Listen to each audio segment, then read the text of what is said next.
hillside. The only wheels in this. What's the one over there right by? The hillside runs along the Hidden Lakes neighborhood. It goes from National and it takes a bend and runs on out over there. That's hillside, or Hillview. Hillview, okay, yeah, every night I was over there. What part of Hillview? It's a pretty long road. Are we going north and south or east and west? North and south.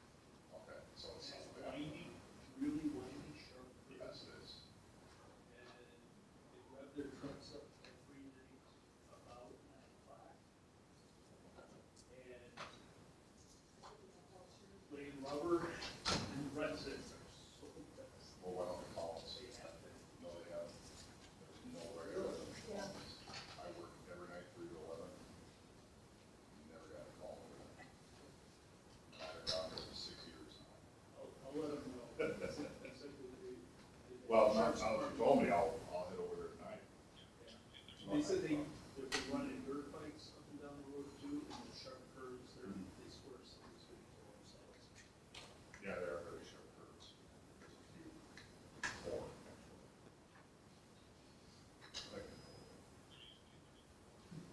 Otherwise, that's not all. You know, we just Okay. We'll fight for it. Crush it. stay dry at night. Yeah, it looks like it's gonna get hairy in a little while. Can I ask you a question? Do you really want to be called, like, there was a time when somebody was driving so fast in Guthrie where I live, near there, and I thought, oh my gosh, but is it worth a call to you to report that? If you have a license plate, yeah. If you have a license? A license plate or a very good description of the vehicle, yes. So you have to have some meat for you to work with. Right, And I some- mean, if you call and say, this guy's going 80 miles an hour on Guthrie, it's a sedan. That's not, But I can look, yeah. but I do spend time on Guthrie too. I know they do speed on Guthrie. I don't know how, because that road's so treacherous. Well, we know. And this was the narrow part, right, when you get on 164 and going up the hill. That it was flying.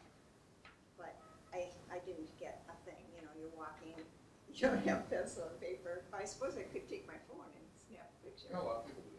Yeah. All right, just a question. So thank you very much for all you do. Yep. Thank you. I'm just popping in to say hi. I've been down here, I was a lieutenant, second shift patrol lieutenant, 6 years ago when you guys were having problems with the Norris guys, harassing people in the neighborhood, so I came and spoke at one of the board meetings back then. But I'm just stopping in to say hi. Some of the bosses from our department will be popping in at the meetings regularly, or they'll still probably be here every time, but you'll see one of us popping in here and there. But I'm back to patrol now, and you'll probably see me down here every now and then. Thank you. Thank you. Thank you for your service, man. I got a very nice card from a resident on Leah Drive today too, ever since you put my photo all over the Well, more No more undercover work, huh? Aaron, I told you not to send that. His wife was thrilled, right, Ward? She was very thrilled. See, I was talking Yeah. to your wife. My coworkers have called her the ultimate hype wife now. She puts so much out there. See, Ward? Yeah. All Thank you, right, guys. take care. Have a good Thank you, thank you, man. Stay safe. Thanks. Let's call it to order, guys, people. Good evening. Today is Thursday, June 17, 2021, 7 o'clock. I will call the Village Board of Vernon to order with the Pledge of Allegiance and a moment of silence. I pledge allegiance to the flag of the United States of America and to the republic for which it stands, one nation, under God, indivisible, with liberty and justice for all.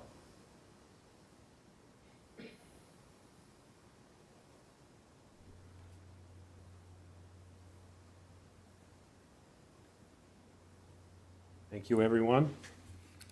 Roll call and open meeting law compliance check. President Carol Fortner. Present. Trustee Jim Solani. Present. Trustee Dan DeGrave. Trustee Marie Kumarshek. Trustee Lorene Dashik. Present. Mr. President, note for the record, you do have a quorum of your village board. And also note for the record, Terry Winarski, the village treasurer, is also here. Mr. President, the agenda was posted inside and outside the Vernon Town Hall to the media on the Village of Vernon website. You're in full compliance with the open meetings law. Thank you. We're on item number 4, announcement of possible closed session. Consideration and possible action on motion to convene into executive session under Wisconsin statutes 19.85(1)(e), deliberating of negotiating the purchasing of public properties, the investing of public funds, or conducting other specified public business whenever competitive or bargaining reasons require a closed session, more specifically negotiations regarding the North Prairie Municipal Court Agreement and Ordinance and the hydro excavation access easement. Included in closed sessions will be the Vernon Village Board and the Vernon Village Clerk Administrator. Motion will require a roll call vote. Next up is public comments. We have no public physically present. We are now on number 6, North Prairie Municipal Court Agreement and Ordinance. Trustee Solani, do you have a report? I know we have it in closed session, so if we need to discuss matters in closed session, please hold off on that report, but otherwise. Yeah, I don't believe we need to go to closed session tonight for this. In your package, you received the red line version of both the agreement and the ordinance that we need.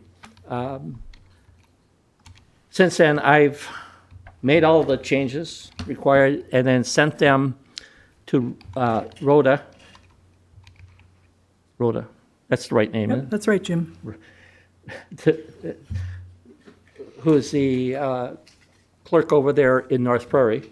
She verified all the changes, made one additional, she and John Taylor, the chairman of the committee, made one change in the agreement. They didn't do anything with the ordinance. So it's done, ready to go, but the committee has not met yet. We're scheduled to meet next week, Thursday, the 24th, at which time everybody will say Domini Domini, and then we can come back and hopefully on July 1st, we can vote on it. And by then we have to have the bond process done so that after the 1st, we can send it all in. And then it'll probably be a week or 2 weeks after that we'll be able to actually be a member of the Joint Municipal Court of North Prairie. Perfect. So put those all on the agenda. Trustee Solani? Yes, please. Thank you, sir. Okay, so your committee meeting is next week, Thursday, what time? 6:30. 6:30. Okay, and we've got it noted for the agenda July 1st, and we need to get the bond schedule, which is letter E on the agenda, finalized as quickly as possible and before then. Okay. That's all I have on that. All right, thank you. Next up is the investment of bond and note proceeds. Our treasurer is here, and we did talk about this yesterday morning. As well, we have, as I read the schedule, thank you for updating the spreadsheet, we have $2.261,062 of proceeds from our borrowings after repayment of our existing debt that is currently earning overnight money market rates, which are 0.01%. And so we ask our treasurer and our department heads to schedule out our capital improvements and road projects, and rough them out, and so that we can develop terms and maybe get higher rates for CDs. Terry, you did check in with Associated Bank and also Citizens Bank and got some representative rates, and you also checked in with American Depository, right? Yes. And I have to pull up that email, but you can go ahead and tell us what those representative rates. Obviously, they can change overnight. They can change overnight, but this is what the rates are, they're finding right now, is what we're saying. Correct. At Citizens Bank, right now, they offer a 6-month CD at 0.05%, and they also offer a 12-month CD at 0.10%. They do not offer an 18-month CD. And Associated Treasury Management, they offer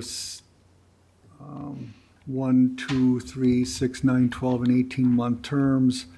And for their 6-month fixed jumbo CD, it's currently 0.06%, the 9-month 0.07, 12-month 0.08, and 18-month 0.09. They have two products where one has a minimum deposit of greater than $1 million, and the other is minimum deposit of $100,000, and both products have the exact same rates right now.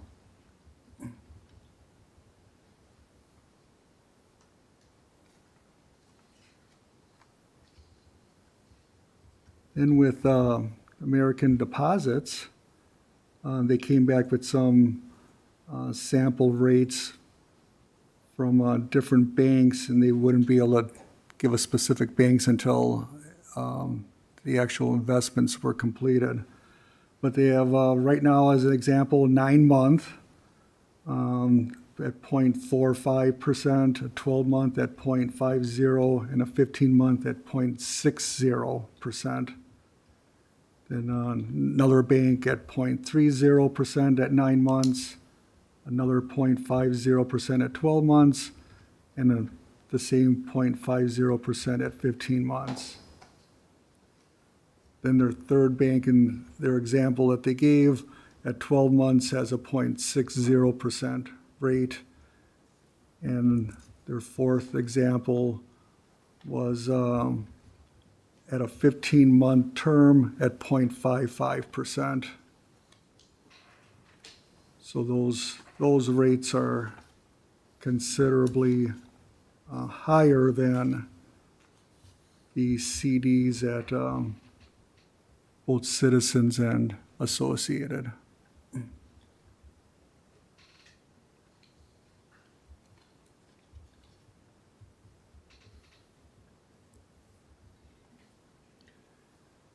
Questions on the rate? So I personally, would have hoped Citizens would have been more competitive and we could just stick with Citizens. But when you're talking about rates that are 5, 6, 7, 8 times higher, it's tough to. Did we go back to Citizens and tell them we have a better rate? Because they typically have Matched it. said they'd match. I had a call into them this afternoon, and they had not gotten back to me today.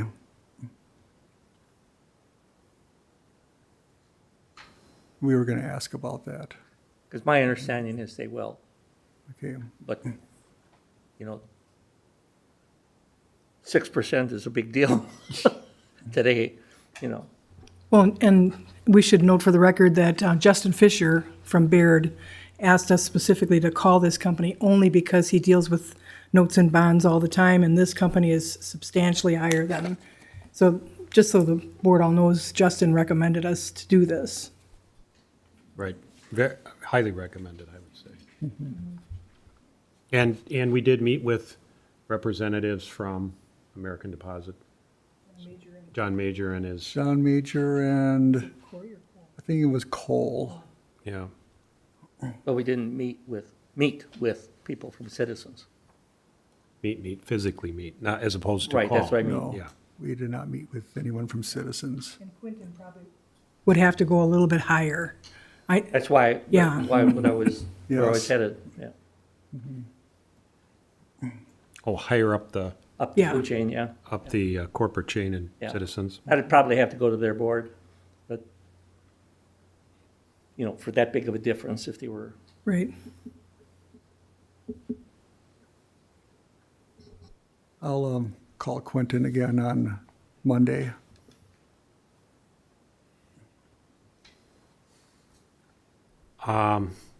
in order, if we switch from citizens, that's why on the agenda, we also say, we have resolutions to amend our investment policy to add authorized depositories by resolution. I think is a very simple fix to that. And we could take action on that tonight.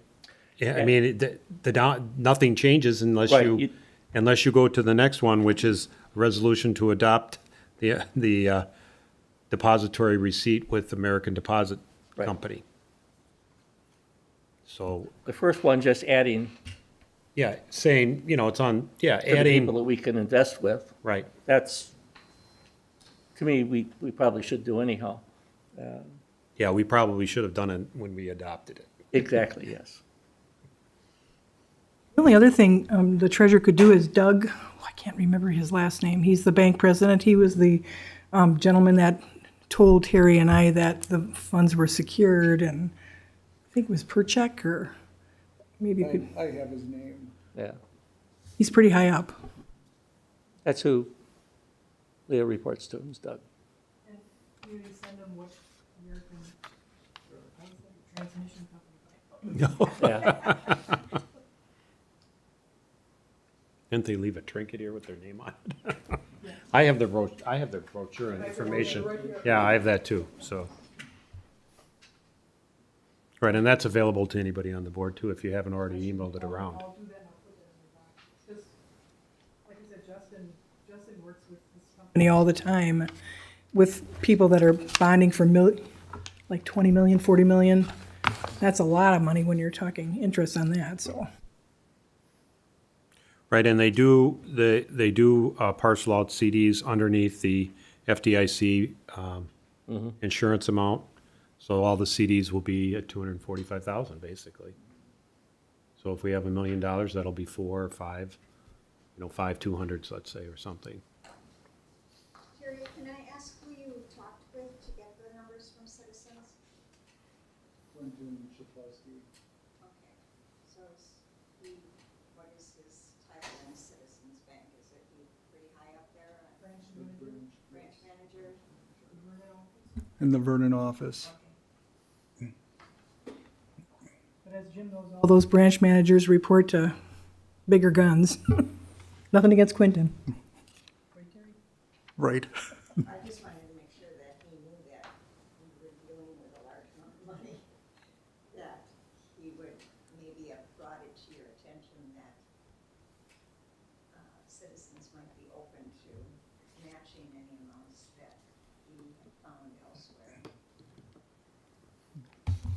Didn't say anything to that effect. And he knew what we were investing.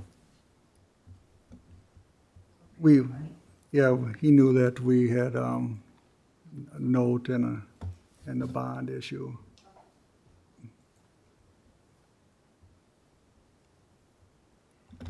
Well, I just did some quick math. 7 CDs at 245,000 each is $1,715,000, which, if you add to $1,715,000 what we're committed to spend in the next 3 months, which would be the road and the DPW equipment. If you add that in, it's roughly 2.2 million, which is, yeah, and taking the loans out, right? So that's what we'd be looking at going with American Depository, would be 7 CDs at 245,000, and we would be looking at, the road projects would be scheduled, like we discussed, scheduled out September 1, let's say, of 2022 at the earliest we'd have to pay, or have to, or pay, I meant. Right. So that's 3 CDs right there. Yeah. And then, when is that bill's gonna come in? Does John know? Or, yeah, August. Yeah, that's right, August. Right. And the skidster is, you're right, that's January of 22. And the plow truck of August of 22, so there's The plow truck is another CD, right? Yeah. August of 2022. They don't have to be exactly 245, I mean, but, and the skid steer would be a shorter term one, but you could place 65,000 there, for 6 months, right? So we'd have a 6-month. And then the fire department equipment is a little bit more, unclear, but we're not gonna take delivery on an ambulance for way over a year, I would say. Even, In 2022. right, it'd be a year They're and a further half. behind, yeah. They're even further behind. So that could even be 18 months. Now, the Federal Reserve announced that they wouldn't raise interest rates until the fall of 2023. So, the party will continue until then. So that means the CD rates are not gonna go any higher. Obviously, there's a risk if you go out 18 months that 6 months from now, the rates are double, and like, why did we do that, right? Yeah, if there's any movement, it'll be very minimal. In the Right. next 18 months, Right, I would say they're probably 2 pretty, years. right, 2 years or more. But they could always change their minds, of course. Yes. But not likely. But not likely. Well, they're not likely to push it into a rate change into 22. How's that? Because that would be a year they would be pushing, or 9 months change as opposed to a quarter, like 3 months. Right. Thoughts from the board?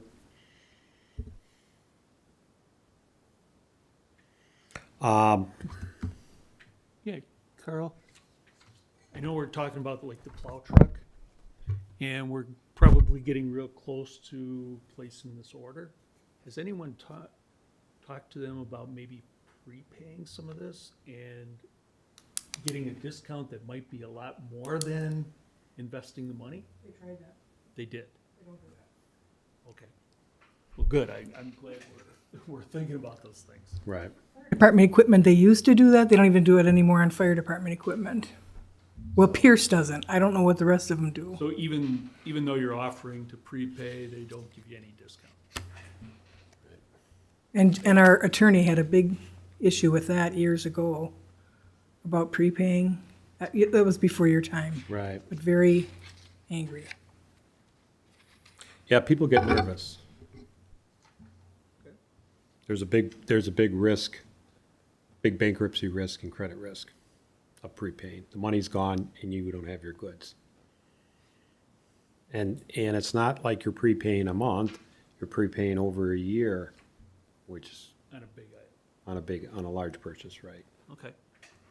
But it's always worth the ask, at least then you can decide, well, not worth the 1% discount I'm getting, so forget Right. it, right? Right. So we could pass this resolution to amend our investment policy.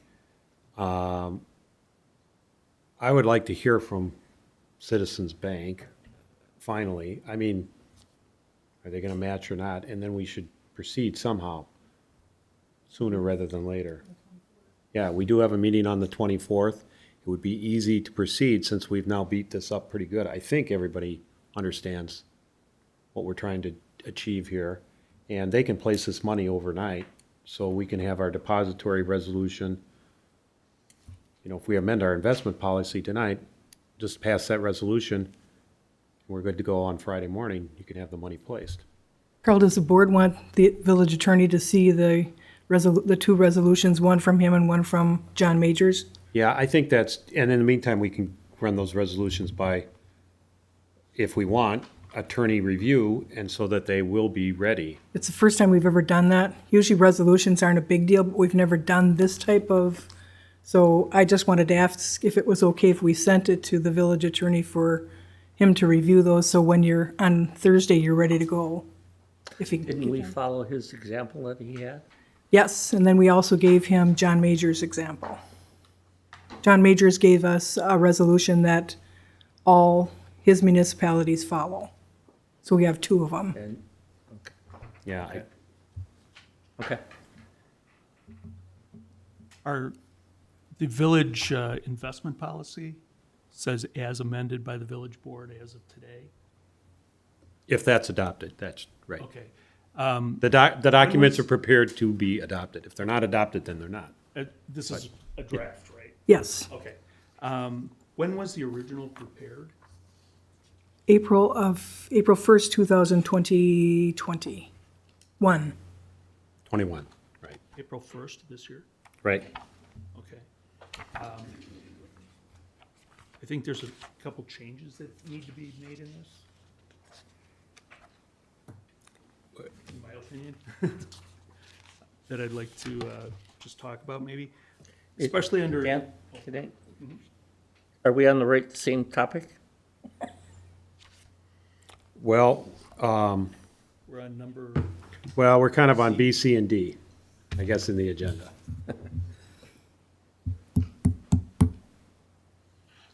So he's on C?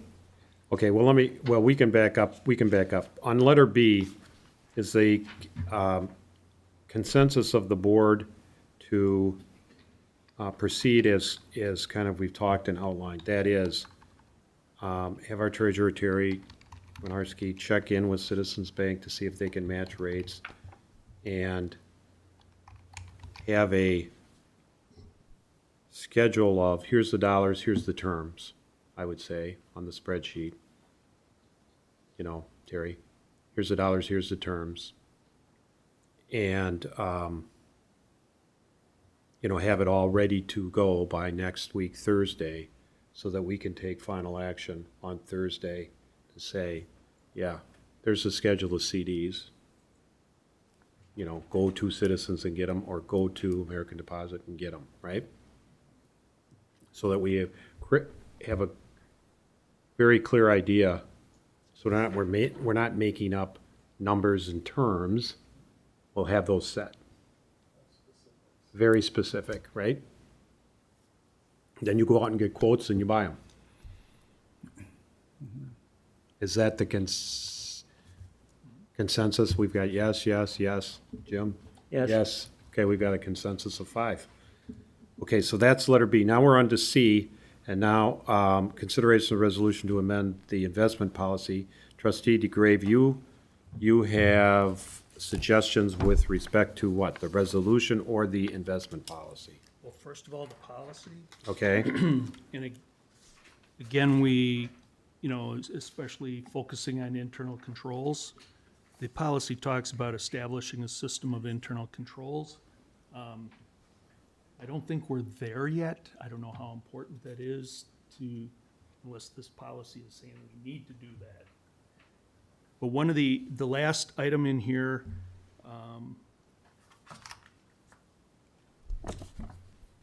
the clerk treasurer to prepare a summary of the investment transactions. Yeah, that should read That should treasurer. really be just the treasurer, That should read treasurer. okay? Likewise, on we the missed second page, under delegation of authority,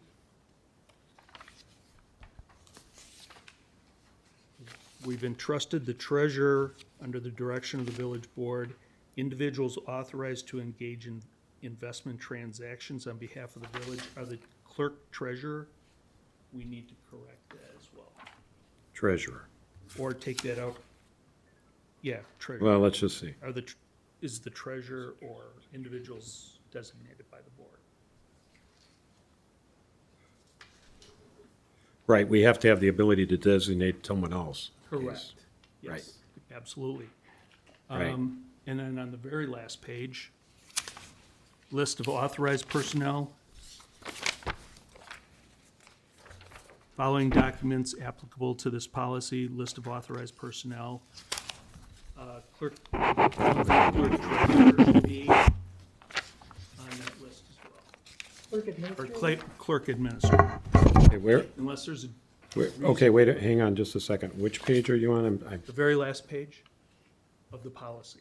Adoption and approval. Okay, got it, right. Under A2.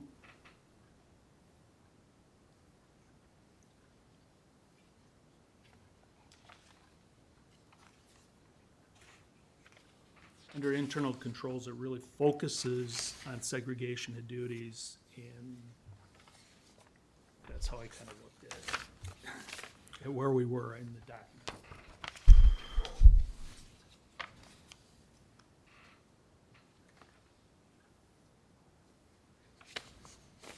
Well, there may be something the clerk administrator needs to be an authorized person. I'm just worried about striking that. I agree with the other, I think those are remnants from when we drafted it, the clerk treasurer. But this one, because it's spelled out and we had a reason why we did that, and I can't just think of that reason off the Well, top it's of my kind of head. consistent with what our thinking was, where we split the clerk's job separate from the treasurer's job, that we would have two people, and it wasn't just relying on one. In this case, if something happened to Terry, we have to have a designee or somebody defined to take over. I Right. think they're sequentially in the right order. Treasurer first. Yes, but you can't have someone responsible for cash if they're also recording. The segregation of duties is very important. Yeah, that's why we split them in the first place. Right. But just saying that the treasurer's first, but yet the clerk has, she's authorized as well, doesn't mean it's, the institutions would think of first the treasurer then, because they wouldn't know.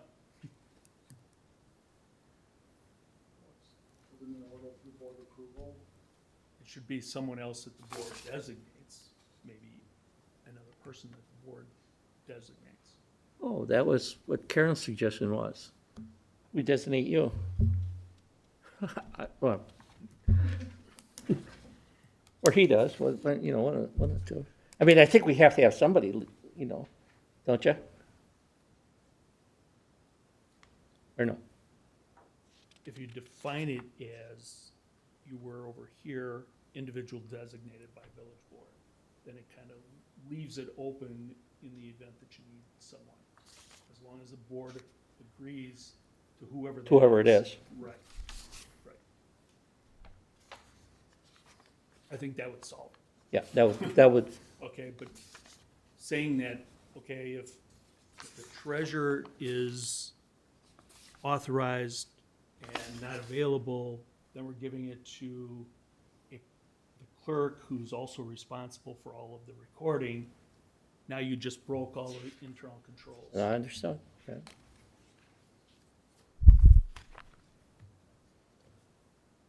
So either we scratch the clerk administrator off altogether and just leave it treasurer.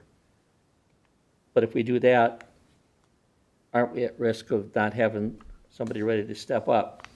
So your recommendation would be to replace that clerk treasurer comment with, With the same thing you had under delegation of authority, which is for individual designated by a village board. So we should designate someone. Not immediately right now. This is a policy. Well, the list of authorized personnel, we should designate someone there. What if he doesn't make it back tomorrow? exactly that's what I was thinking. We can always add and subtract. Right.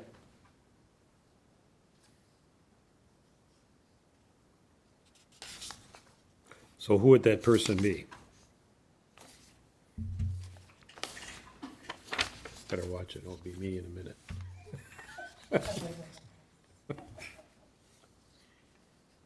Dan's smiling.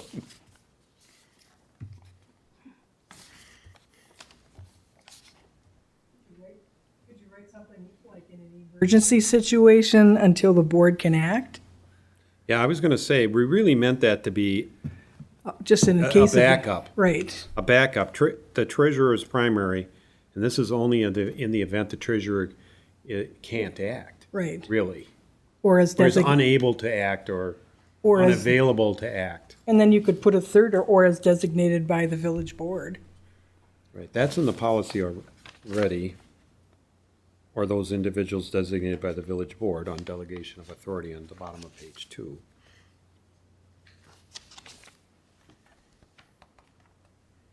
We could say, that's right, we could say clerk/administrator in the event.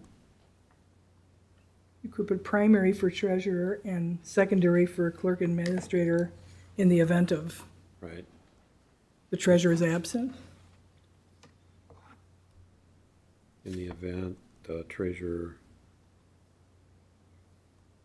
Cannot act or, is unable to act, right? right. Or fulfill his duties or fulfill his duties, I don't know.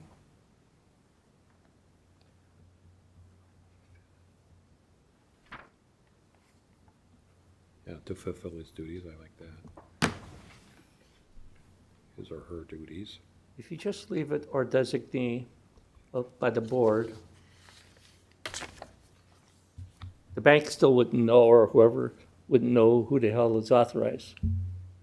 Well, the bank is going to get who's authorized when they send over their, when they, Well, then all we have to do is say on this thing is, or designated by the village board.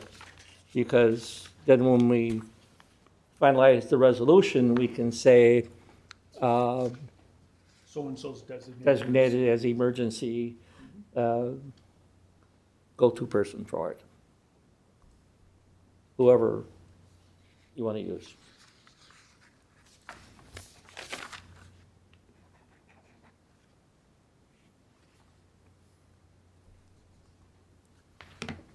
It can just be determined at the time of need who that go-to person is.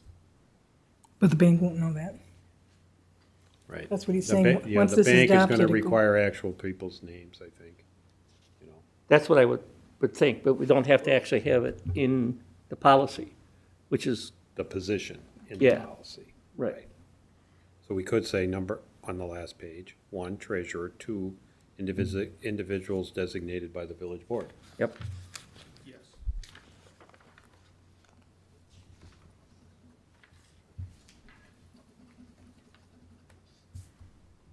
And if we need to, we can meet at 6 in the morning and decide. If we have to. What was, on the page 1, you had a, where was that? I'm still not finding it. What was that under? Page Yeah. 2, No, it was page 2. page 2. That was the only one? Yeah, I got page 2, I got page 3, and I got page 4. Well, I didn't have anything on page 3. Correction on page 2 was very, Right at the bottom. right at the bottom. Yeah, right. Where was 3? Crossing off clerk. And page 3, it's under internal controls. It says clerk/treasurer, very last line of internal controls. Yeah, I was looking for that. So that should just be treasurer. Correct. Well, I couldn't find it on page 1. So with those changes, is it time to make a motion to approve Or are you this putting, policy? or are you putting this on the agenda for the 24th? Well, we need to, yeah. We need to have a resolution, we need to adopt a resolution to amend the Village of Vernon investment policy as discussed tonight. Those three changes. And what else were we changing? That's it, right? That's it. Oh, and the, what is the, where is that? You know, we should look at the general, the other two policies that go with this. Are you not concerned about? I mean, this is just the investment. Well, this is item D or C, investment policy. Yes, Item C. investment policy, right. So why would we put off approving it? Kind of stands by itself anyhow. Doesn't it have to be done by resolution? Yeah, we need to do it by resolution. And that's what we're, No, it's considering. The attorney told us to put it on the agenda for you to discuss and consider, and then if you want to do a resolution, then we would, just like you adopted the first one by resolution, 2105. So we need to direct the clerk administrator to prepare a resolution consistent with our discussion tonight for Meeting on the 24th. adoption on the meeting on the 24th. make it so, number one. So I made that motion, you seconded? I second it, yes, sir. Is that how that works? Any discussion? Any more changes? I'm good with it.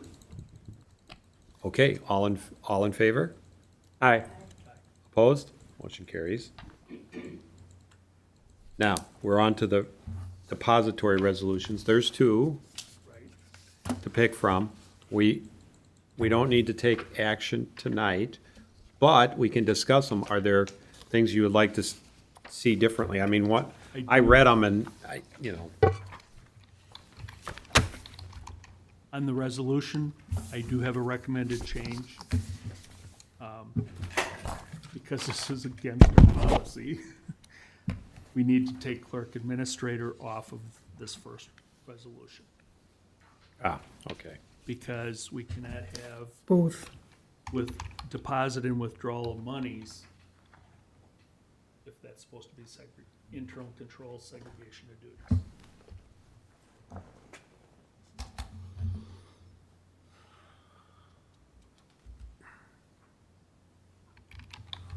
Get to the resolution up here. Which one are you looking at? Resolution 21-12. There's two resolutions.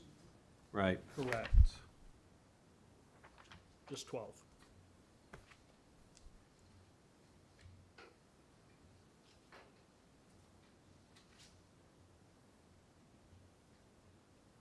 Well, 12A is from the attorney, just so you know. I gotta get there. If we're talking about 12A, I did not have any recommended changes. Would you take the clerk administrator after that, too? No, because I think that's a legal issue with, you're responsible for the documents. It's like a corporate secretary. This resolution, I think, is important to have your signature on. The resolution for depositing money and withdrawing money is in violation of our segregation of duties and internal controls, as stated in the policy. If I'm understanding all of this correctly.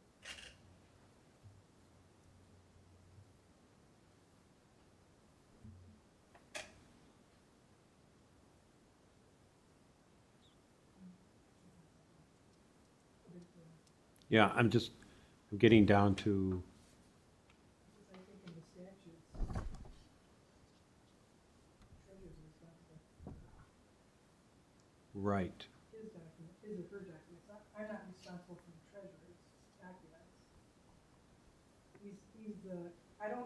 The clerk isn't responsible for everybody's, like your documents, or the treasurer, or the weed commissioner.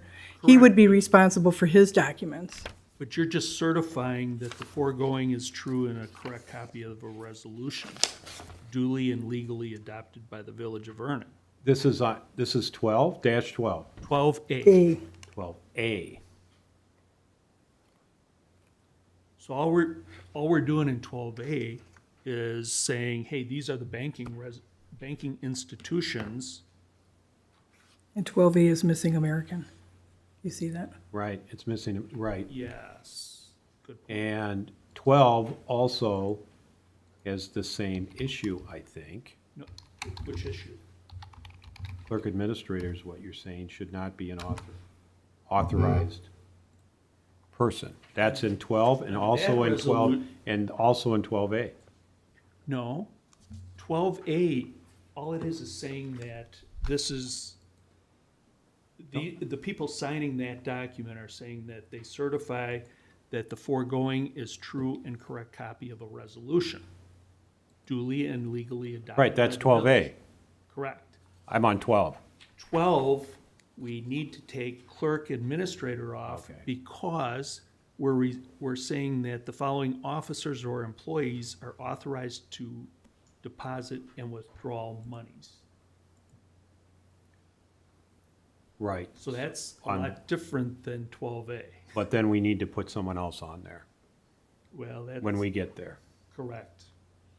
And even, I think even if you had all 4 board, or 5 board members, wouldn't matter. It wouldn't matter. What wouldn't matter? Well, wait a minute, yeah, I'm sorry, no, that's not it. Right, 12A is just a certification. This is to certify the foregoing is true and correct copy of the resolution duly and legally adopted. That's a certification. That's not even a Correct. resolution. Where did that one come from, Karen? Which one? 12A. It's John. That's the attorneys. Oh, That came from Town of Genesee. oh, okay. Resolve the following banking institutions. Oh, okay. All right, so there should be like 3 little stars underneath right before this certified, because the certification is not part of the resolution. It's just saying, the resolution is the top half of that document. Right, I've never seen a resolution drafted like this, Yeah, but this that's is what I mean. exactly what he This is not how said. we, this is not how we have our our resolutions have whereas clauses and, explain it. Oh, it's just like this one, explain what we're Right. doing, and then it goes resolved, the following are the banking institutions. Mm-hmm.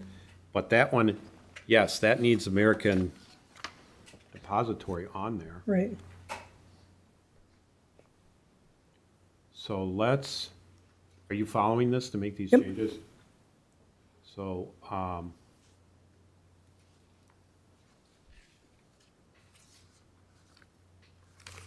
okay, I see. Okay. So need the same kind of motion, direct clerk administrator to prepare resolutions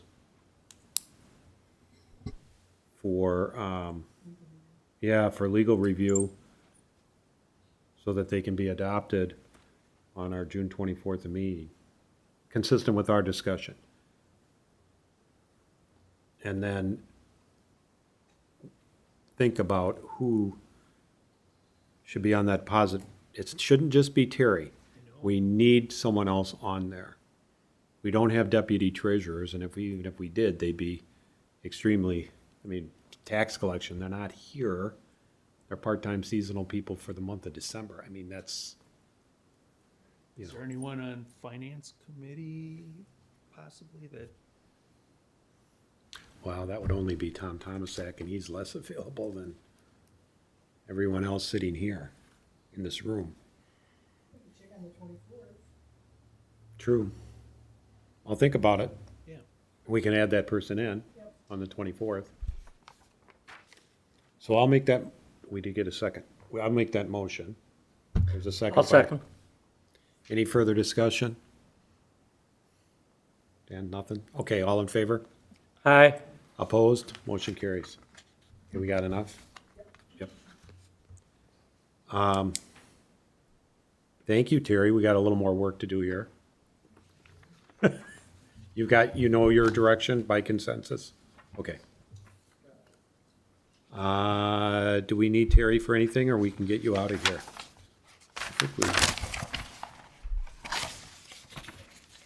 I think we are good with you, Terry. Good to see you again. You're gonna get home before it rains. All right. Well, on to we gotta keep moving. On to letter E, Vernon bond schedule. We need a plan to get this done. We have the timing. Trustee Solani gave us the timing. We need to stay on the municipal court adoption schedule so as to not further delay our ability, our law enforcement's ability to write tickets and get us into municipal court so that we can actually receive our forfeiture money instead of Give it pennies. away. So, it's a priority for 2021 to do this. So what are people, we talked a little bit about it yesterday. How should we go about doing this? Do we need a meeting? Should we tack it on to the 24th at the end of the meeting and finish it? Or should we set a different date? And that different date has got to be soon because we got to, July 1st, I want it, here it is at a regular board meeting. I don't want to spend 2 hours at a regular board meeting, I'm sure you guys don't either, or even an hour, going through the 5 or 10 items that, thanks Jerry, the 5 or 10 items that, you know, most of the items on there, we're all in agreement. Be easy. The 5 or 10 items that we might have some discussion on.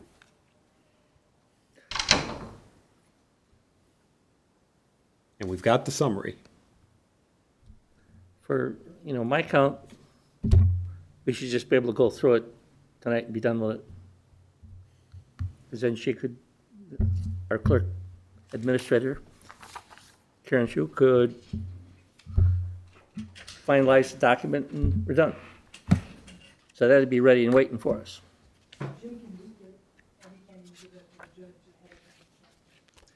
Well, I don't know. I would say probably not. We should probably send all that stuff in one packet. It's just my, Well, if people want to try and tackle it tonight, if we get bogged down, we can always push it off. Or, yeah, that would be my suggestion anyhow. Let's just do it and be done with it. I would feel a little better if we got going on it because we've been pushing this off a lot. Thank you. Even if we just get phase one done or whatever, depending on how it goes. Well, I don't know if everybody has copies of that marked up one. right, you. Marie's got it, I see it. Lorraine's got it. Oh, there's one. You got it, Jim. Yep. Dan, you've got yours. Lorraine, you ready to go on this too? And my hand Right, you scribblings. got all your scribbles. Yep. Dan, you have yours? Yes. Well, should we take a shot? And here we go. Yep. Animals. All over the board. Now, my only comment on most of this is that when you look at our ordinances and it, on animals, for example, the penalty section is in ordinance 117-9, and that sends you over to 1-10. 10, right. And 1-10, Is All it between 100 minimum and 1,000 max. right, and so it says what it says. It doesn't say, as the board later can determine. I mean, we Right. can change ordinances and make it 25 to 1,000 if we wanted, but right now the ordinance says 100 to 1,000. I think we need to leave it at 100. Yeah, then we need to, at the minimum, it's gotta be, to me anyway, has to be 100. And then, so, on the chart, the minimum is 100. Anybody who wrote down something smaller, well, they're at the minimum, right? Right. Marie, if you put down 50, well, you'd like it smaller, but the smallest we can go is 100. So at this point, because of the ordinance, we stick with 100. If we want to change the ordinance, then we can make that lower. Right, we can change the ordinance, and then we can go back and revisit the bond schedule. Yeah, because that one Right. ordinance covers a plethora of all of these issues, The dog issues? Well, The not dog just dogs. issues, almost all of them, Okay. Because almost all of our ordinances reference that 1-10, which says minimum is 100, max is 1,000. So the only ones we want to override is, that we would need to override is one, we want to make it more than 100. And we leave everything else at 100. It's kind of, unless we change the ordinance. Okay, so everything under animals should be 100. With the exception, Well, anybody who says it first offense should be, or second offense should be more than 100, right? So vicious animals, Lorraine's got 200, dog attacks, I've got more, I think, Jim, you had more. I had Lorraine has 500, yeah. more. I had 500. Harboring a vicious dog, Lorraine had more. Unlicensed dogs. Lorraine, you had 25, but I think the minimum's 100. right,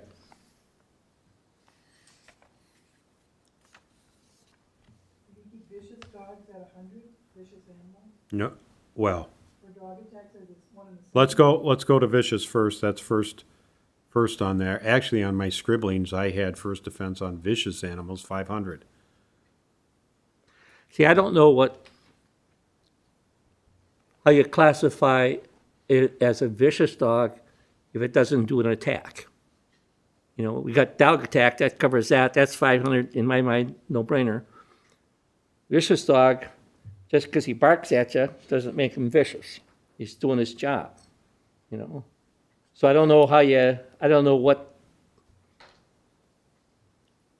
that means or how that's. Definition of. Now, if it's a dog-on-dog attack, maybe that's what they're referring to for the vicious dog. To me, that'd be a couple $100 anyhow, because that's not so much the dog's fault as it is the owner's fault. But that's just the way I would look at it. So on vicious animals, although I don't know what the hell it means, I would go for 200. That is a gray area, because a vicious dog, who makes the determination if it's a vicious dog, if it hasn't attacked anybody or any other animal? Right. We amended our ordinance to address vicious dogs. Yeah, look at section 117-2, letter B. I'm sorry, I don't know where to find these ordinances. Oh, on our website? Yeah, I didn't know where to Any find them. department, any person. Yeah. I just click around and find it so fast. Just Google.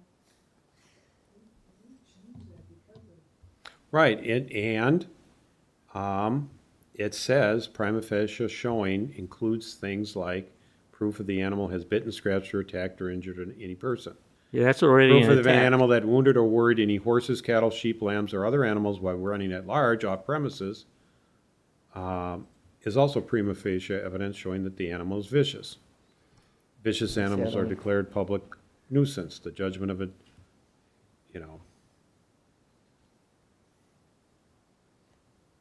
So that's what the ordinance says. So they don't, by ordinance, don't have to bite any person or even another animal. They just need to be, if they're chasing around horses in the pasture, for example. Being a horse guy, I can understand that for a dog. Yeah. Horse can take care of himself, though. The dog will learn quick. But other dogs or anything else, Cattle, sheep, lambs, yeah. ducks. I mean, And chickens. unfortunately, some dogs, that's what they're bred for, is to herd sheep and herd things, I'm kind of worried about that.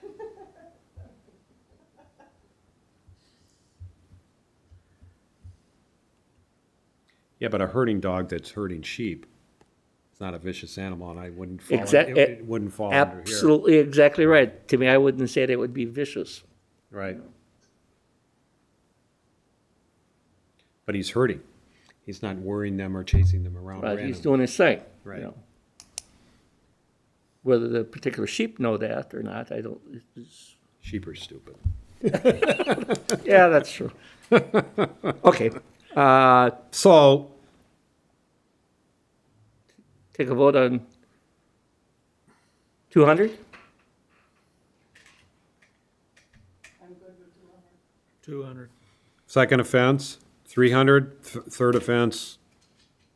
Yeah, because we usually raise the second one 50% and then double on the, so 200, 300, 400. For vicious animals, Yep, noisy animals, minimum, everybody. Yeah. Okay. Animals at large was the minimum too, I skipped through that one, but, dog attacks. Yeah, I had 500, 750, 1,000. yep. Because there you have an actual attack. Right.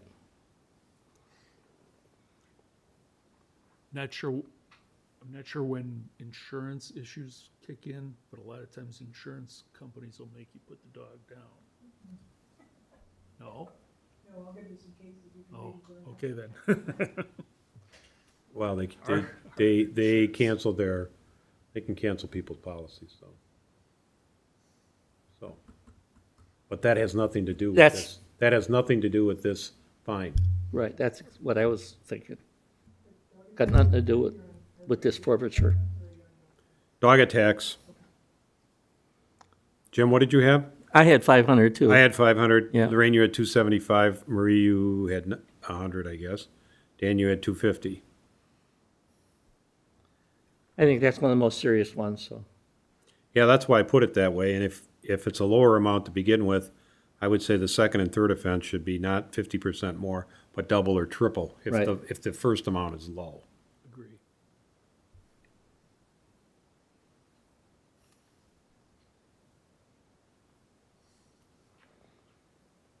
So yeah, I'd like to see that. I've been attacked by dogs, so. Consensus at 500? Yeah, we have. Certainly, I witnessed it firsthand in a household. Yeah, so you've had the same issues. So Okay. 500, 750, and 1,000? Good. Good, everybody? Good? I'm good. Harboring vicious dogs. Don't know how that's different from vicious dogs, but Yeah, wouldn't it be the same? Yeah, wouldn't it be? 2, 3, and 4. Unlicensed dog is the minimum. So how would that person harboring a vicious animal even be fine? I mean, the dog's in your house, for instance, and it's been trained to protect the house. When is this a liability for that person? When he goes outside, someone breaks in his house. If somebody breaks in his house and your dog's not allowed to attack him, You're not allowed to set a trap unless your life's in danger. That includes your dog. You can't shoot him either unless your life's in danger.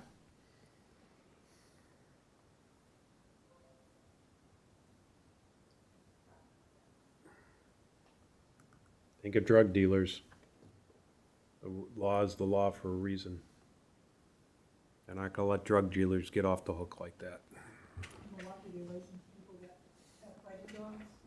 and pit bulls chained up. Harboring a vicious animal. Pit bulls. yeah, that That's what Milwaukee is. Dogs, chickens, geese.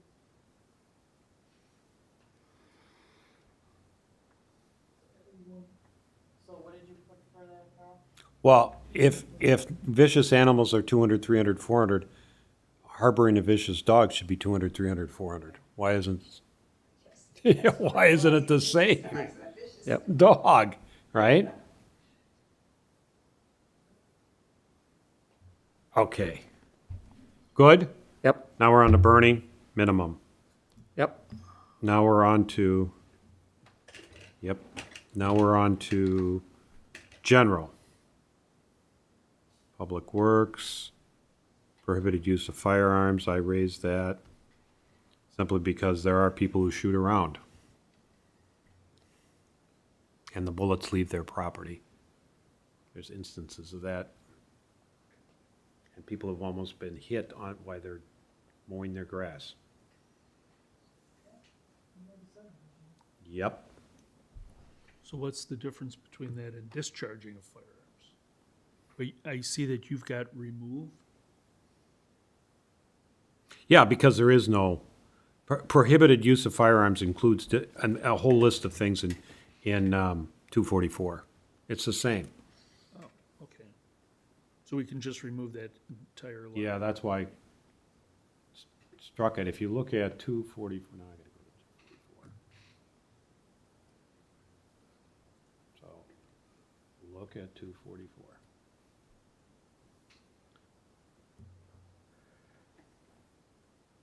Because it is perfectly legal to discharge a firearm in the town of Vernon on your own property.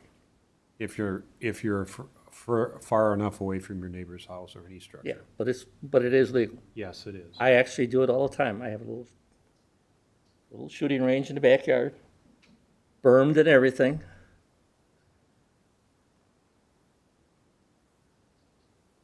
Right, 244-3 says penalties for violation of this chapter 244, you know. It includes everything, so, I mean, if you just say 244, period, right? Yeah.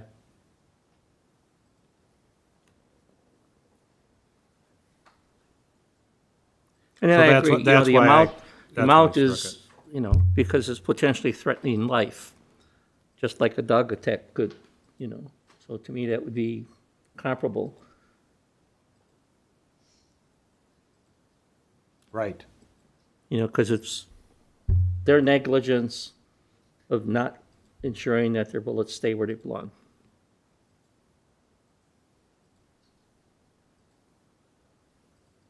Right, and if you have the property and you take safety precautions, you can target practice. Or shoot deer, Right, yeah, that's true. and go hunting. Yep. But that's permitted. That's permitted under our, ordinances, if you read 244.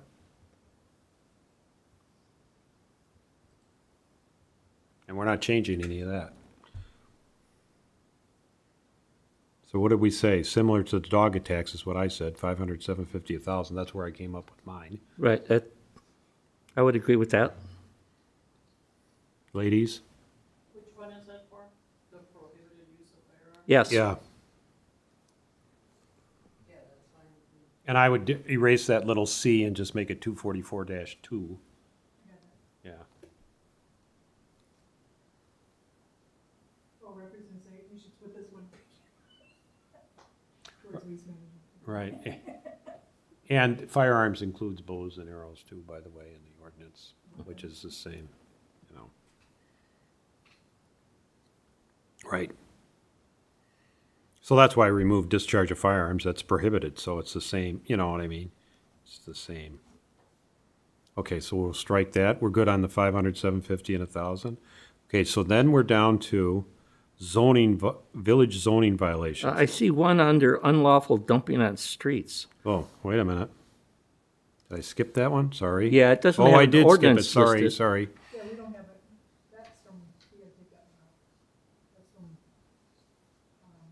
But clearly people are doing that because we there's, have an ordinance, so we just find it. we're, Oh, I didn't touch that. I just kept it at 100. I didn't go yeah, I see looking for one, the ordinance. Right away.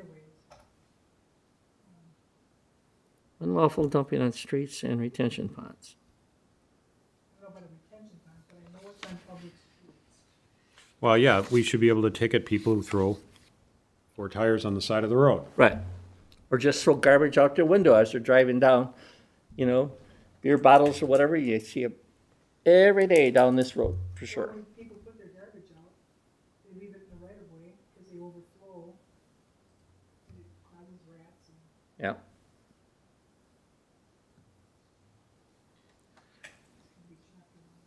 But now, regardless of what chapter it is, we do need the chapter, but should that be higher than 100? Well,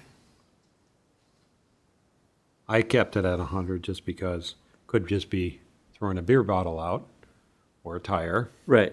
It's got to be something. It's 180 Chapter 180. restrictions.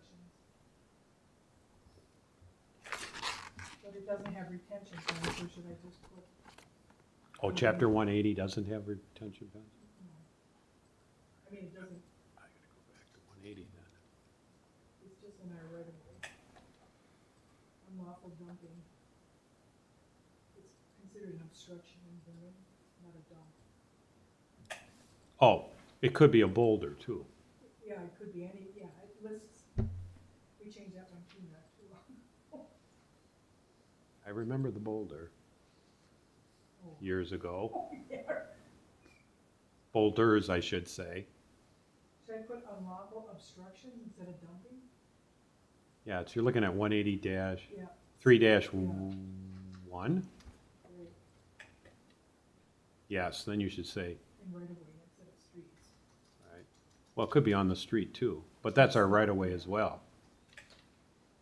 We got it. The street or the ditch if people, Did you keep it at? okay, should we increase it? Or, you know, you can say $100 for the first one and 200 or 300 for the second one. Right. You know? Right? Yeah. I guess I would go for that. How about you, Dan? I would agree. Yep. So 100, 200, and 300? And just so the board knows, we do try to tell people, hey, get your stuff out. We don't cite them right away. We try to tell people you can't leave your garbage there.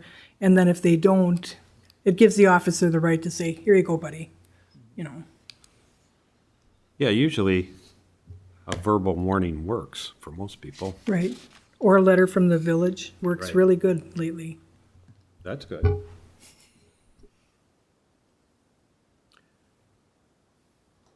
I think those letters take a little more meaning now that we have an officer.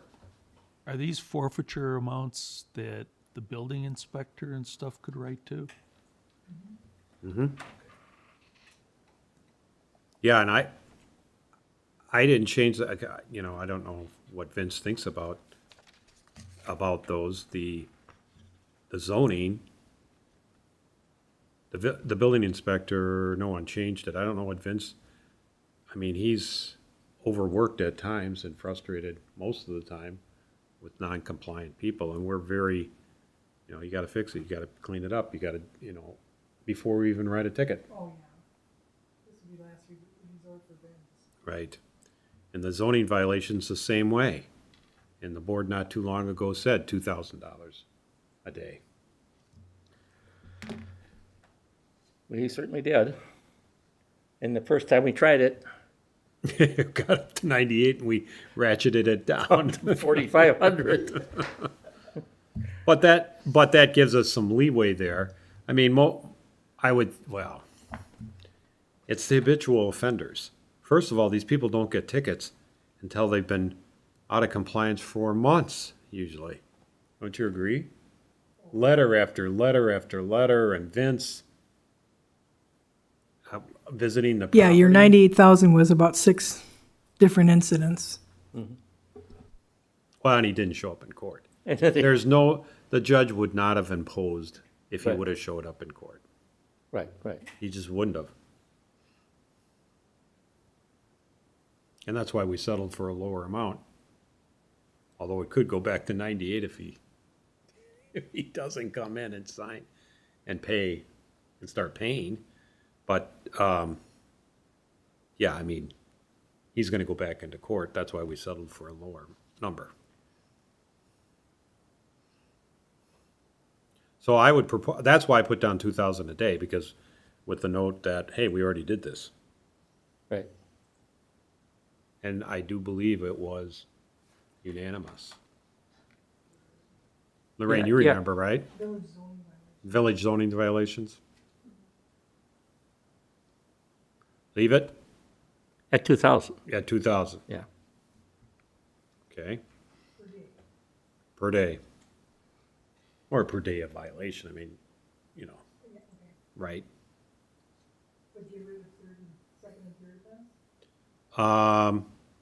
Yeah, 2,000 is the maximum fine. It's, Right. well, you could say 2,000 a day on each offense, right? And it could be a different violation.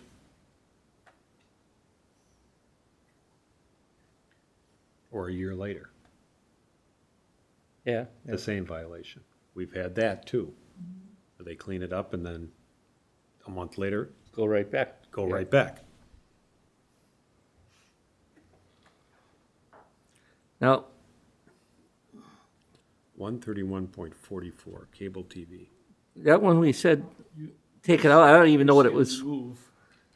Carol, you had remove. Yeah, I don't even know what it's for. I don't even know what the, ago there was, when there was some jurisdiction over cable, it was an issue, but now it's all handled by state statutes. So that one I just now took completely out. Are these numbers for the ordinance, so that there are numbers, right? Yes. yes. Not. You wanna go see- wherever yeah, it's that's correct. originated? Okay.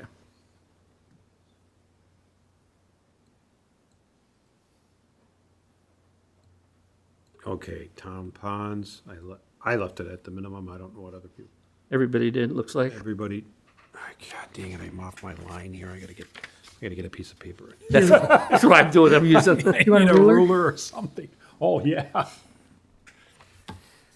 Adult-oriented, Oh, yeah. I increased that significantly because these see. people know what they're doing. This is not a casual throw something out the window or whatever. Or, you know, they're illegally running an adult or it's an establishment. I mean, this is.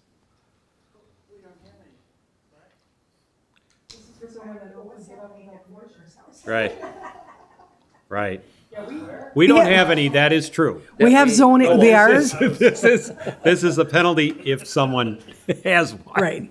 We're zoned for it, but we don't have any. This would be for someone that opens it without permission.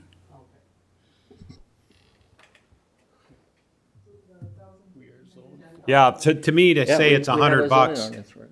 they might just say, here it is. Right. Come on, girls, you know.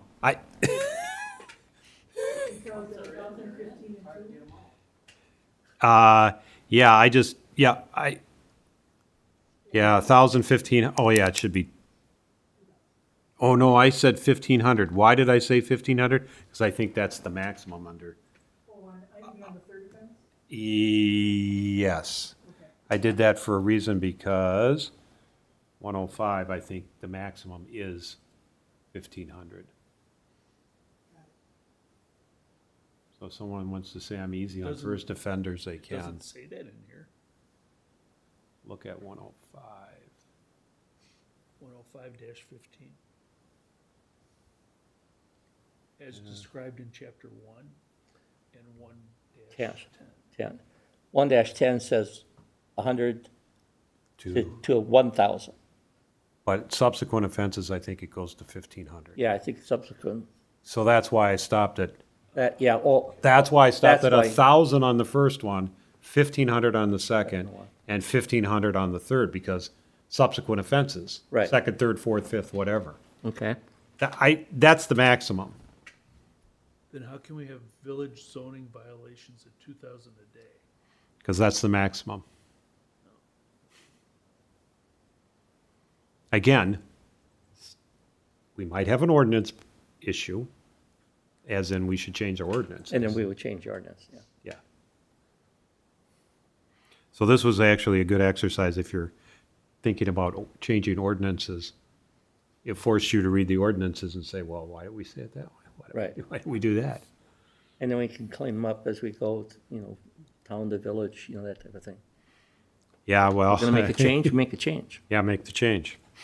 Although with our zoning code, we'll Well, get to it on zoning is a the- when we get to our agenda item here, we're gonna have our hands full just doing that. Okay, so that's so that's good? Yep. Okay, everybody that's good? All right, peddlers, and here's our problem. Ongoing, continual problem. So, that's why I changed it from minimum to 250, 375, and 500.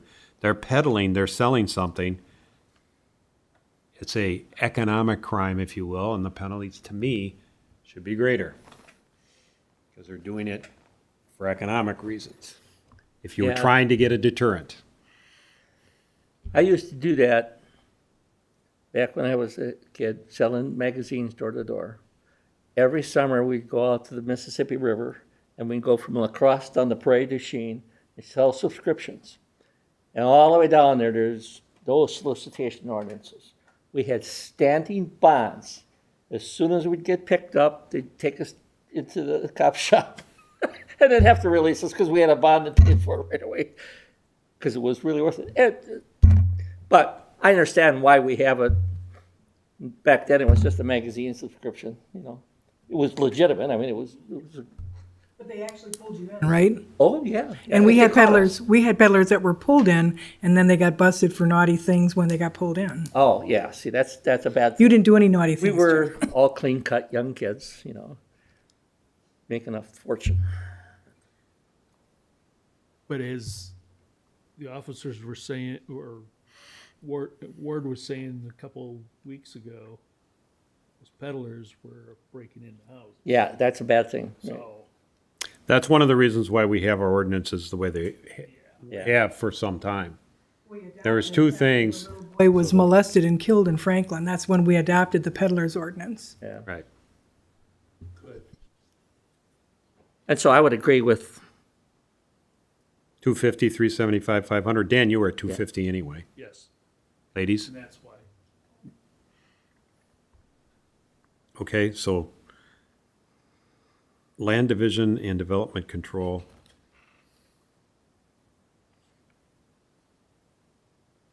I raised that again because I thought, just like peddlers, it's an economic crime. They're doing it for profit. And to have a deterrent effect, it can't just be $100. That's why I raised it. can you have an example? What the hell that meant? Because I think that's why I didn't. What's an example of that? Up 200. I guess we got to go to 200. A land, Yeah. exchanging land or changing a lot line or Well, we selling a allow that. portion. What's that? We allow that. Oh, not without board approval. Well, it doesn't say that. You're right, but we do allow them to change it. Right, it's only in violation, right. And they can't change it without our approval. Oh, they tried. Sure. Trust me. Marie, don't you remember Candy sent an email saying, hey, we have a proposed land, the county now knows. I mean, that stopped, probably in 2014. Anytime someone came in with an exchange of land, the county stops it right away. But that's when they go to record a deed and the county is catching it. A real estate deed. Yeah. What they do civilly, we have no idea or no control over. It's just when they go to the register of deeds, that's when we catch them. Right. But you don't need to file a deed to make it legal.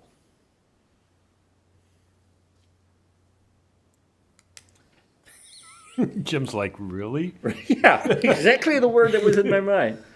It's legal between you. If I have 5 acres and I say, Jim, I'll sell you 2, Yeah. go to the surveyor and he draws the map and draws the line for him, we both agree and you pay me. I give a deed to you, you don't have to file it, you don't have to record it. Are you the owner? Absolutely. Could I sell it to someone else? That would be fraud. But there's no Yeah. way a buyer would know Right, that you own it. I could do the same thing. So what do? You rush out and record it. right. But do you have to? No. Who does that? Well, let's say family members, for example, that But, trust each other. but where would the illegal part be? Because the plan commission, the board is supposed to approve land divisions. Any change in lot line. Yeah. And I put violations to land division and development control. Development control would be totally different.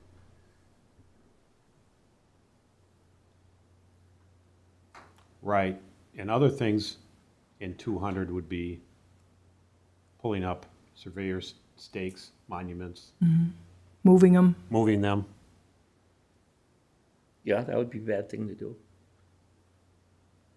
That's also covered by chapter 200. Right.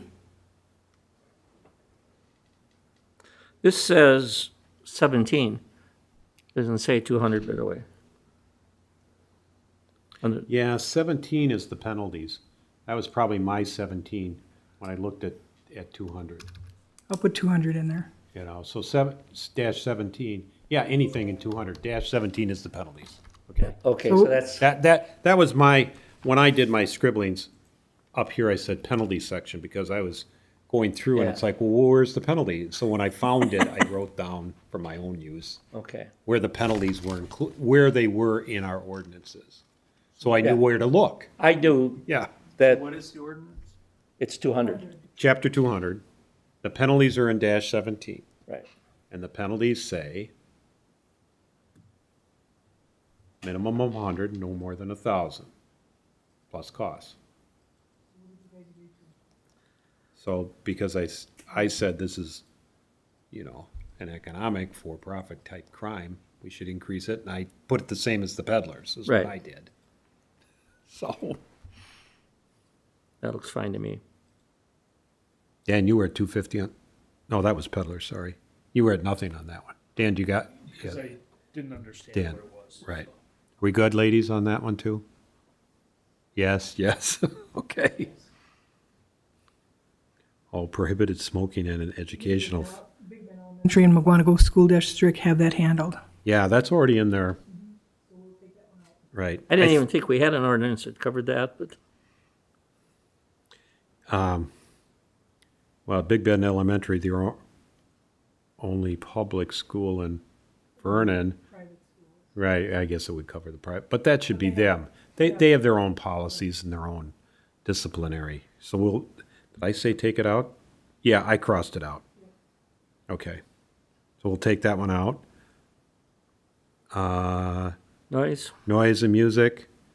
I increased, I thought the minimum was fine the first time, but I increased the second and third because these are habitual people that are not I'll go learning, with that. you know? I mean, the first time, okay. You have a loud party, okay. yep. So you'll go with the second and third offense, 250, 500, okay. Seller's permit violations, Isn't that the same thing as the peddlers? Well, my opinion is the seller's permit is someone that has a peddler's permit and violates the terms of their peddler's permit. Or it could be someone that has a seller's permit to sell and violates the terms of their seller's permit, all bars and their sales tax permits, they Right. also have, and they have seller's permits. right. Okay, Right, so I put the fines the same as peddlers. Right. I mean, if you're gonna, an unlicensed peddler, you're gonna 250, but if you license them and then they go ahead and violate their terms of their license, Which is stupid, but. why isn't it the fine the same? Because, Right. you know, somebody can say, well, it should be more, okay, but, you know. So that's why I kept it, that's why I put it the same. So we're good at 250, 375, 500? Obstructing emergency personnel. I thought that was serious, so that's why I increased that. yeah, I kind of ranked that right up there with the vicious dogs as far as I'm concerned, because you're potentially causing threat to life. Right. So I would be even higher, but, 500? yeah, I just don't know how often. Yeah, I Is was, that something that we have an issue with? not that I, But I wouldn't, I'm not on the calls. yeah, we're not on the call, when we don't have fire hydrants. See, the thing is, when you park Yeah. in front of a fire hydrant, that's when those people Oh, I was thinking somebody that didn't move over. didn't move over when But that's coming kind of what I through. was thinking, or something where they're blocking the road, you know, like some of those protesters did, where they blocked the road, Let me look at 27-5. and then you can't get through. You know, I personally would shoot them, but, you know, I think Well, I don't think you can, you know, I don't think that would be. that probably legal. wouldn't be fly, yeah. That wouldn't be a wise choice. Probably not. But that would be my first inclination. All right, what's 27-5? Yeah, it's in the fire, let's just see.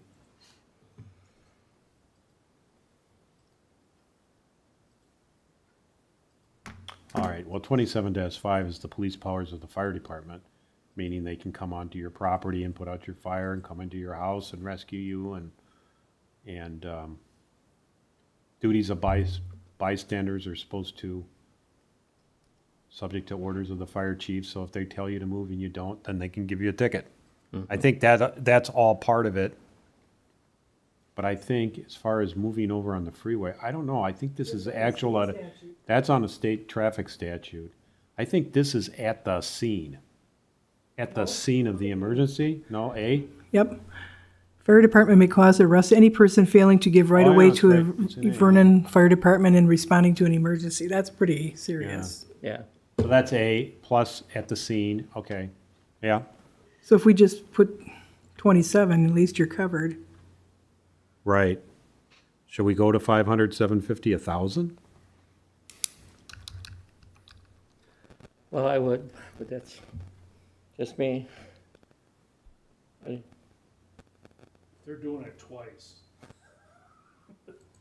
That's really intentional. Right. So, Yeah, I'm, you know, That could cause a serious accident or a life or something. That's, Right. it should be. That's a first.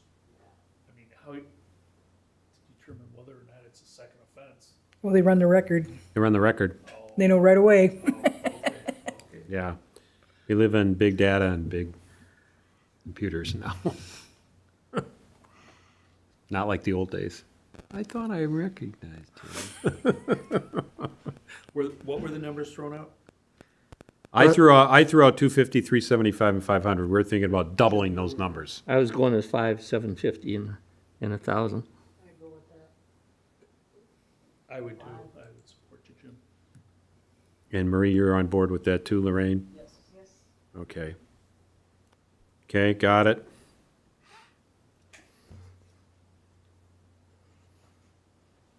Commercial You development, think we need that? 144-7. I put a question mark by that and said, well, do we need that, Vince? I mean, do we have, I'd take it out for now. We could always, that's Put We it never, don't back have in. much commercial development, no. and we probably need to look at whatever ordinances we have anyhow, when we do have something coming in. So, okay, just take it out for now? We can always add it in later. yeah, Okay, I got that one going. okay, amusement parlors and devices.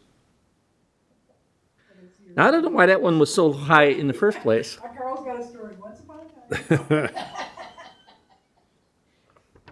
I just put them up, right, right like adult-oriented establishments.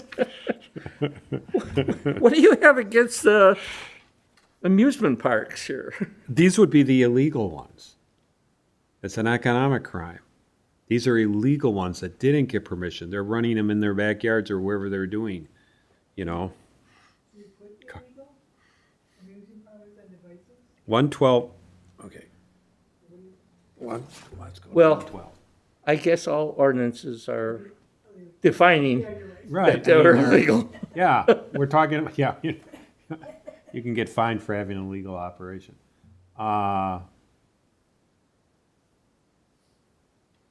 And I don't think we've licensed anybody like this, right? We have, no, we haven't. Never in Vernon, that I'm aware of. Right. Are you, Bruce? Do you ever remember licensing an amusement? An amusement parlor in Vernon? I'm not, See that annotation, parlor,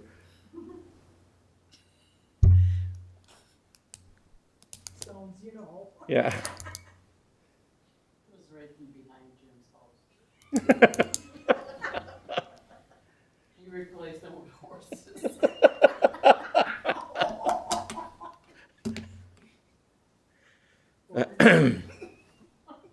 Okay, back to 112. Moving right along. Moving along. 112, 112 covers a lot of things, and if you do have a license, it would, if you violate your license, it's the same thing. So I looked at this, just like adult and some of the other economic crimes, this is an economic crime. If you, they're doing it to make money, and the only way to keep people from not doing it, if they're making money, You don't want the person to say, well, here's your $100, let's keep going, Right. you know? All right. And so where did the numbers come from? Those were the maximums. I mean, after all, zoning violations, we charge the maximum.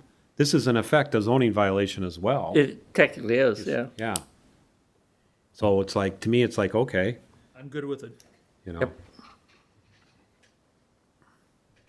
But I suppose one of our favorite taverns could be running games like this, and that would be in violation if they didn't have licenses for it.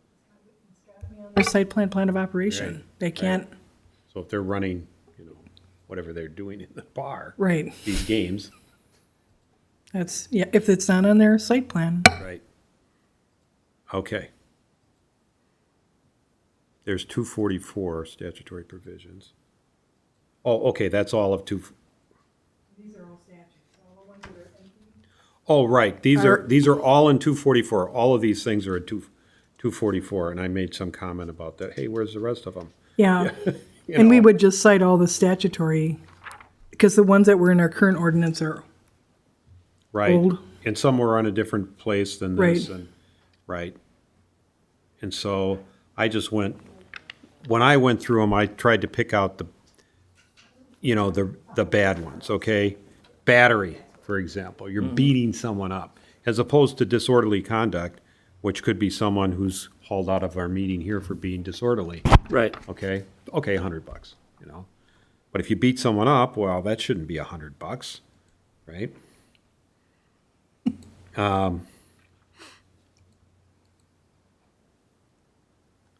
But some of these are marked removed down towards the bottom. You know, like batteries. It's a perfect example. let's see, where's battery? Oh, I think battery was just put under two, Oh, all right. yeah, yeah. Yeah, Macy said, you don't need that deposit. It's whatever the first, second, or third offense, that's the deposit. Right, Just means the same thing. Right. Remember, we had staff, he was here. Okay. So, But then under battery, looks like, what was that? Is that Dan? Yeah, I said 250 only because $100 just wasn't right. and Carl's got 5, 750, and 1,000. right, which is right up there with dog attacks and the one we just changed, obstructing Yeah. emergency personnel. I'm good with that. Yeah, me too. Criminal damage, they're all, And I don't know that I went through each and every one of these. I don't think she did. but- Theft and criminal damage, yeah. Because there's some I think you would have upped it if you read it. Right, and I probably I was getting tired at that time. It's like, wow, Carl, only $100 to do that in Vernon? Now, negligent burning, we don't have an ordinance on. Isn't But that there's part a of state 240? statute. Right, There's a state statute that references Oh, negligent burning. that's right. It's all under 244. Yeah, Okay. all right. Okay, maybe we should start at the top on 244, noxious substances, inspection stickers fraudulently. I don't know, maybe you can raise all, you know, restrictions on sale of gifts and cigarettes and tobacco, you know. Illegally storage of junk vehicles, that's on our zoning too, by the way. Used cars, prohibited acts. Purchase or lease of motor vehicle by or minor. yep. Causing fires by tobacco smoking. I don't know why tobacco smoking is singled out. It's causing negligent fires. All that should be the same. I don't care how it Right, starts. right. Parties to a crime. Yeah, maybe that should be raised, for example. That's a crime. Parties to a crime. Maybe that should go up to 500, 750, 1,000. Negligent burning. Are you guys agreeing on this? On the parties to the crime? Yep. Negligent burning, I don't know what that, you know, is that because you started a fire in your backyard when the wind was at 9 miles an hour and not 8? That seems Well, a I little think when harsh, but. we used to have to call the fire department, tell them we were gonna burn, and they had to be under the wind conditions and all, like, that would be, to me, negligent burning, or you don't watch the fire, which it also said you have to do. Right, you have to have the hose out there, the shovel, and Right. an adult. Yeah. And that's right in the rules, in their burn permit rules, that everybody gets. Yeah. So that's negligent burning, so $100. Isn't there something, another one where you actually, well, that would be arson or something else, where you actually burn something down, even by accident. Where does it ever talk about, hey, if you don't have a burning permit? That's negligent burning. That's how I interpret Yeah. it as well.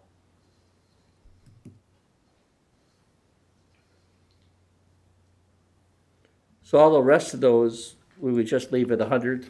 Yeah, there's criminal damage to property less than $1,000, criminal damage to railroad. Oh, the railroad has big fines. Yeah, well, there's gonna be different fines there. This would be.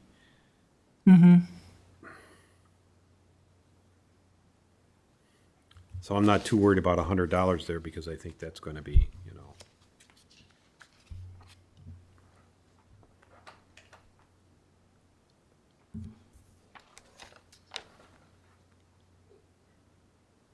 Criminal damage and theft, are those both 500, 750, and 1,000?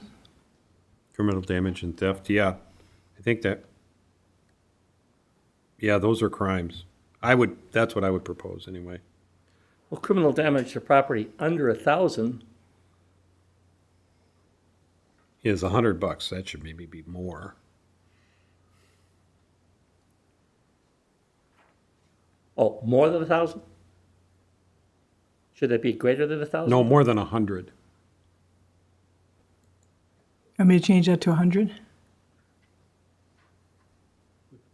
Oh, the less than $1,000, is that in our ordinance? Is that? That's a state those are all statutory. Oh, okay, those are the, 244 adopts all these state statutes. Right, right, And the $1,000 is a Wisconsin statute right. line Yep. that the state drew. Yeah, because Right. one might just be a misdemeanor and over 1,000 might be Be a whatever the next thing is. A felony. Class E felony. Yes, thank you. Well, that's because on the next page, there is criminal damage again. Yeah. Yeah, which is probably that, the next one up. Right, and you had marked that, Carl, is 500 minimum. Right, right. Same with theft. Right.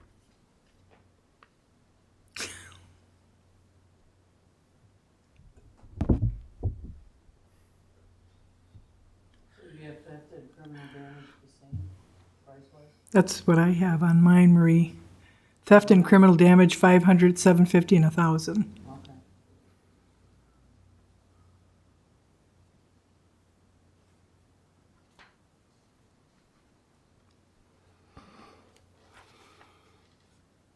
There's disorderly conduct under 947.01. Well, I guess that's disorderly conduct. Hey, you skipped a bunch of sassy ones. I know. I wanted to hear you talk about these.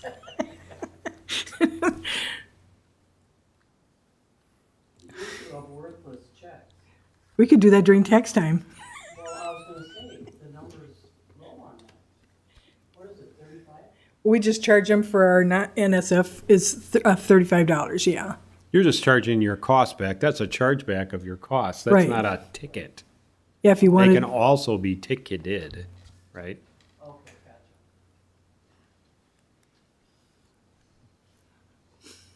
Yeah, look at all of those, right? Pandering. You're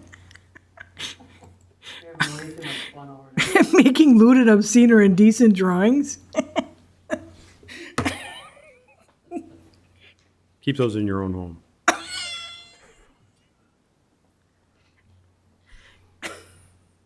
Impersonating a peace officer. Actually, that should be, Officer, don't you think? Oh, I'm sure there's. all these people who drive around and pretend they're police officers and stop people. $100? Yeah, that should be more, I think. Shouldn't that just say, should that say police officer or officer? Or is It's a probably peace- copied right out of the state statute. Because maybe a peace officer would be considered a fire department member also? Member and, Okay. right, a constable and. So Anybody you, think that should be, I think it should be raised simply because there are people that, do too. it's been such a problem that you don't even have, if on an unmarked squad car, you don't even have to pull over until you get to like a police station. You're supposed to drive right to the police station if you don't want to There's pull a over. whole group of them, starting with refusing to aid an officer. Right, To me, that should be right up there. You know, I'd go 5, 7, and 1,000 on that, and on all of them referring to, resisting or obstructing, yep, It's only because you have a gun, Jim. assisting or permitting an escape, Somebody jump in. yeah. well, that's true too, what the hell? Falsely assuming to act as a public officer. Yeah, Yeah. that's- And then the peace officer. So I'm just, that's going to the 500, all of those, right? That's, That's what you're 750? my proposing. cut at it, yeah. is it, everybody agrees with that? Were these Anybody- all on here the first time? Yes. Were they? Yeah. Somewheres. I think they're all put in the same location now, because I suggested, hey, can't we just Yeah. put them all in the same location on the page? They're easier to look through. It'll be easier for the county to code it too. Oh, yeah. Oh, they'll like this a lot better, right? Because Yes. they'll go right through the state statutes.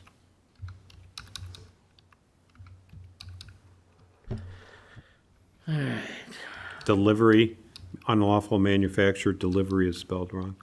Of a controlled substance, Karen. Let's see. Delivery. Oh, You see it? yep. Are we good? Yeah, I didn't think it was, because I would have jumped on those, but, The only ones you changed were the public officer and the peace officer? No, refusing to aid an officer, obstructing an officer, permitting an escape, or assisting in an escape, acting as a public officer or impersonating a peace officer, right? right. Those, all five, oh, those five, yeah. 500, 750, 1,000. So that brings us down to fireworks, and I put down $1,000 because that's what ordinance 160 says. It's $1,000. First offense? First offense and every offense thereafter. Okay. And that's in 160, and actually, that's right on the top of our webpage, I think, that if you want to shoot off fireworks, you have to have a license, and you go to chapter 160, and that's what it says.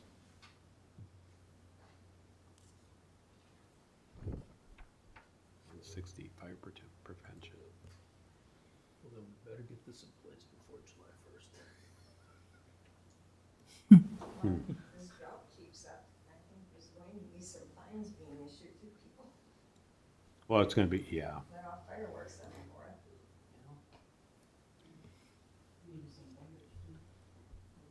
Mm-hmm.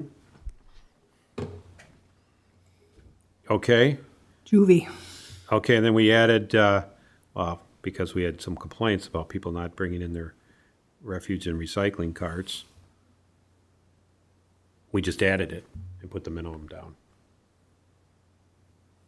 Weed control, same thing, I think we just added it and, you know, Yep. put the minimum down. Because those things that they, you know, if Right. weed commissioners complaining, hey, he's not doing it, well, just go out and write him a ticket then, you know. It's not a big crime or No, offense. but, you know, that's, in their interest, they're right, you know, that we give them a ticket, because the other alternative is we come and fix the problem, and that's gonna cost them more. Right, we can go and mow it for him, Right. and then, Killer weeds or whatever we gotta do, right. that'll cost them. Or we do that and write him a ticket. Yipper. So we're on to juvenile violations. But we're gonna keep those at 100? Yeah, unless somebody wants to be, you know, guy who doesn't wheel back his garbage can. Yeah, anything that we didn't change just stays at the 100 100, 150, and 200. 200. I think the recycling Yep, is I just 100, saw 100, that. 100. Yep. We could change that to, well, you want to, I got to change so it's consistent. yeah, you can change it to Got it. consistent. It's hard to, you know.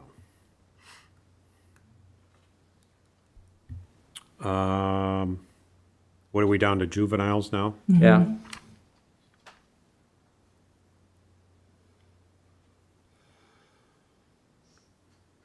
Get rid of the deposits, of course, on all these, but. Yep. Yeah, I left all those the same. Other people increased it on first offenses.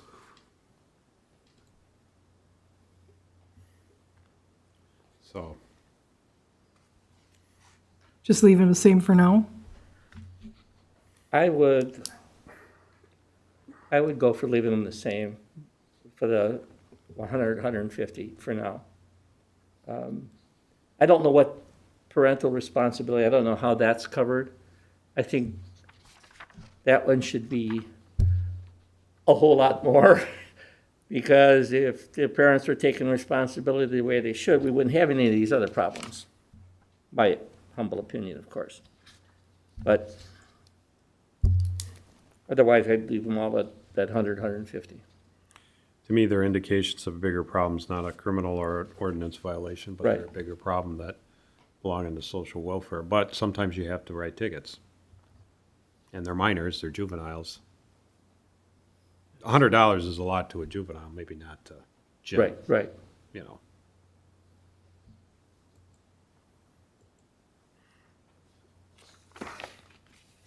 And people have varying opinions on what underage drinking is.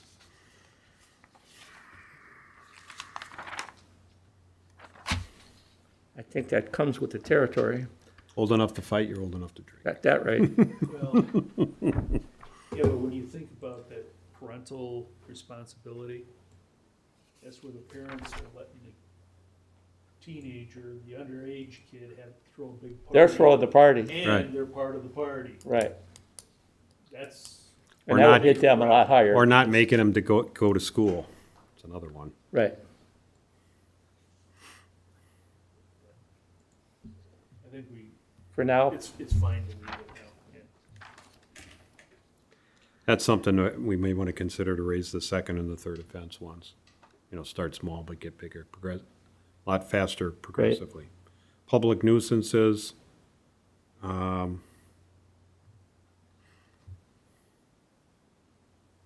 What did I think Oh, we, yeah, I said C ordinance, because I thought all of these, I thought the fines were all in the ordinances. Why do I say, and then I didn't write down what they were. I was getting tired, I'm sure. Let's go to 230. So I said, hey, why are we even talking about this? We've already decided in the ordinances. Nuisances, here we go, chapter 230. And you said 12, right? And dash 12, penalties.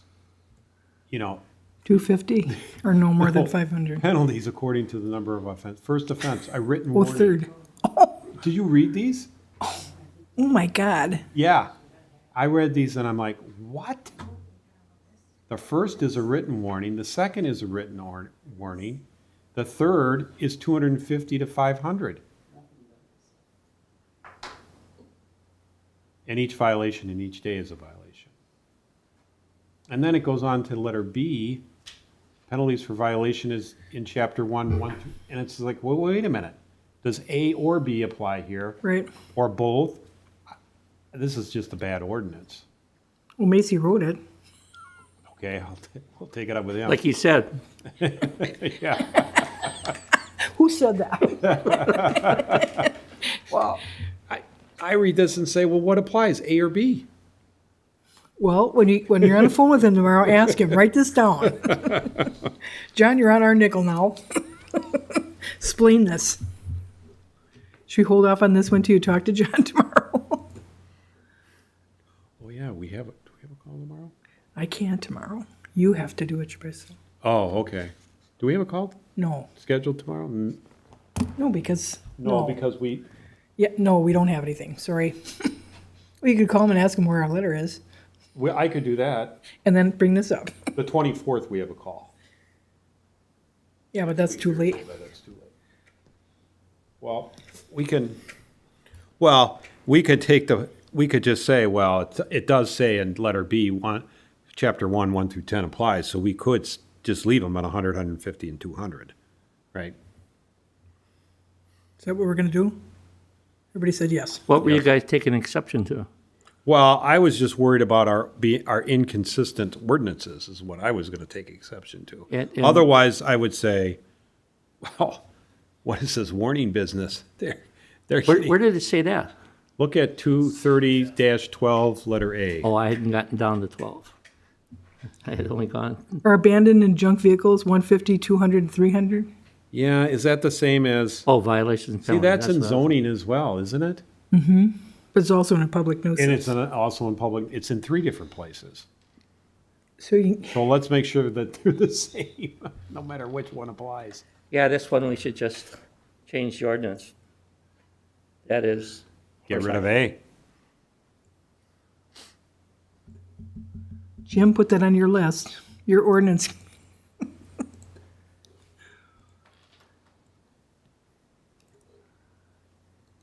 Okay, junked and abandoned vehicle, that's, where else is that? We just need to make them the same number is all I would. Yeah. I don't, I'm gonna put You know. 300 with that. we can leave, they were at 150, 200, 300, that's fine with me.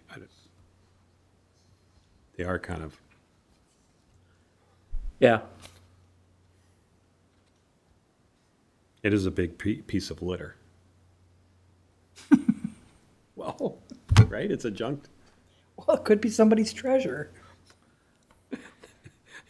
right. Then it should be inside. Carl? Talk to the fire department. Okay, are we gonna leave that at, as is, 150, 200? That's everybody's shaking their head, yep. Yep, okay, so we can go to the parks violations? You should just leave, we don't have many, except for the dogs. Yeah, except for the dogs.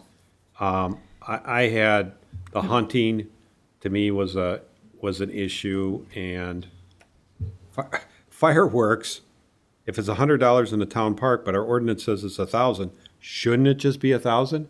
Why does it matter where you shoot them off? Right. Right? So the fireworks, I said, hey, that should be 1,000 across the board. I think is what I said, yes. And you got then- 1,000. And then hunting, 1,000 across the board, first, second, and third. Because that's what our fireworks ordinance says, and it shouldn't matter where you shoot them off.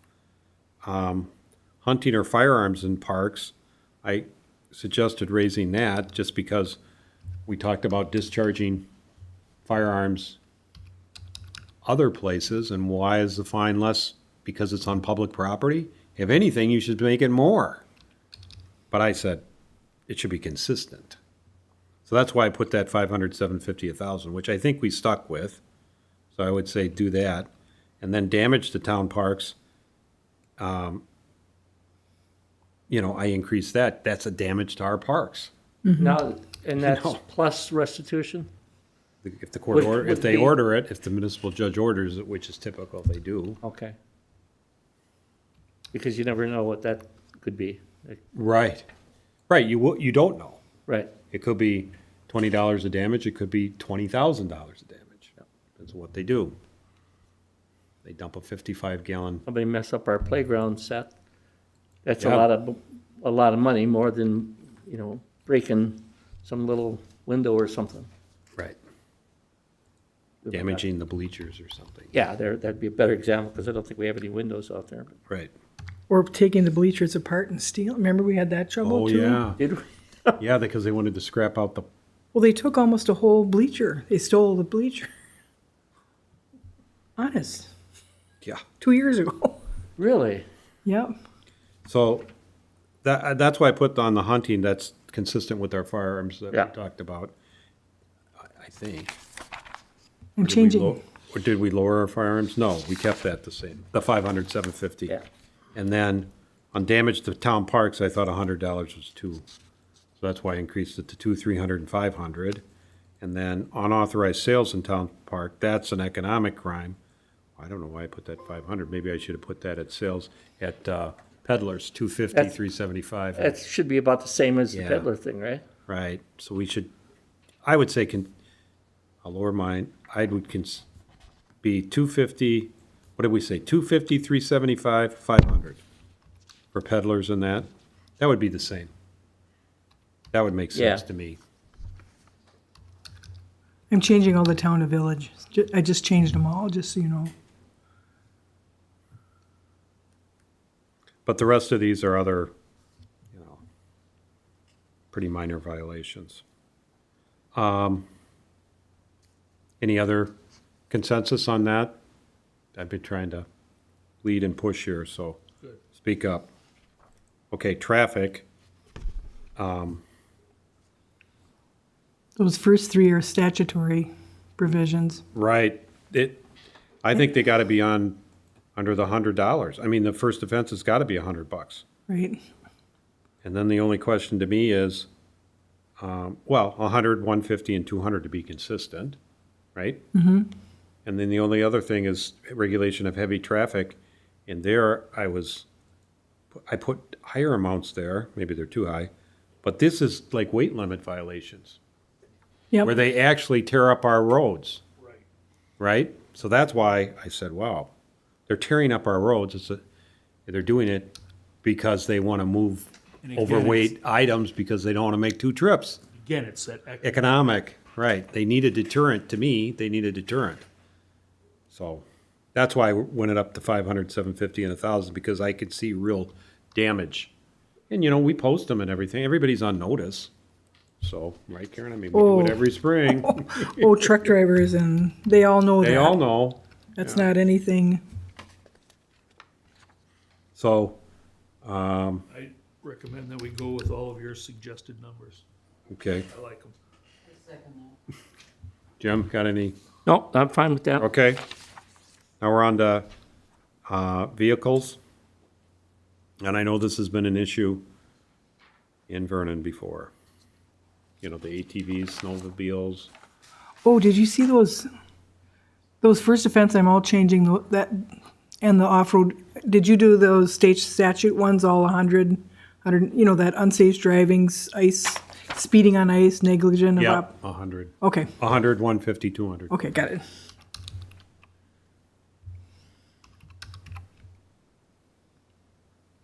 Sorry, I'm sorry. Okay, so now we're on to all-terrain vehicles, snowmobiles, that, chapter 290. And I know we've had issues in the past in But Vernon. I like your suggestion. That it's the second time and the third time through, quit it, That- you know? Yes, it's the first slap on the wrist, and then, hey, do it a second time. Yeah, we're tired of it now. That's exactly my thinking there. First time, all right, maybe they didn't know, whatever, here's your $100. Right. Second time, now you know. I like your recommendations. Anybody else? Well, I'd go along with that. Good, good? Okay, you got those? Got it. Green Got it, boxes. sir. All right, parking. And this is where I had a lot of heartburn because it references 110. But it's per day. And it's like, yeah, well, no, I think that No. per day is if you pay, No, it says in days in the heading. In days, so 1 to 10 days, it's $50 a day. is that what that means? On your 11th day, Okay. 290. 11 through 30 days, basically it's an extra $5 a day. But didn't you say these all have to be $100 minimum? Yeah, I'm looking at 290. And Yeah, but if 290s, if your car's out there for a week, it's 7 days at $50 a day. That's a hefty ticket for a citation.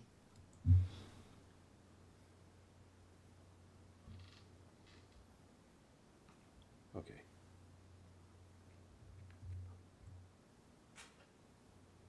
Where Took me a while to figure that out too. Once you start doing the math. Okay, 290-9. Except as otherwise provided, penalties for violations shall be in chapter 1, 1 through 10. Okay, so we're stuck at chapter 1 unless it's otherwise provided. And I don't think parking and when you get to parking, it's otherwise provided. Is it? Dang it. Parking. -5.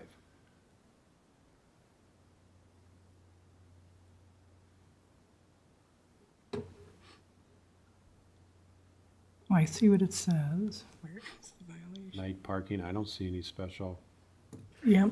fines. So then you go back to 1, and this per day thing, let me just read what 1 says. Doesn't 1 say that it's per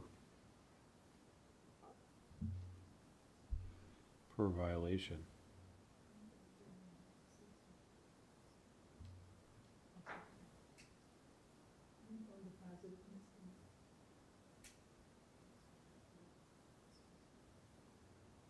$110. Letter B, continued violation. Each violation and each day a violation continues or occurs shall constitute a separate offense.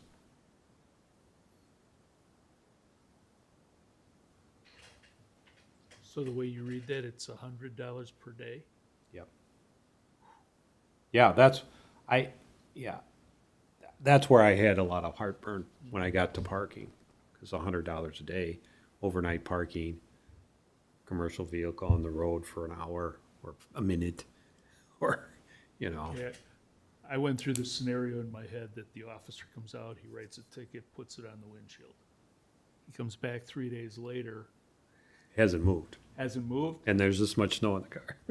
and he knows he was there because he That's- gave the first ticket at $50.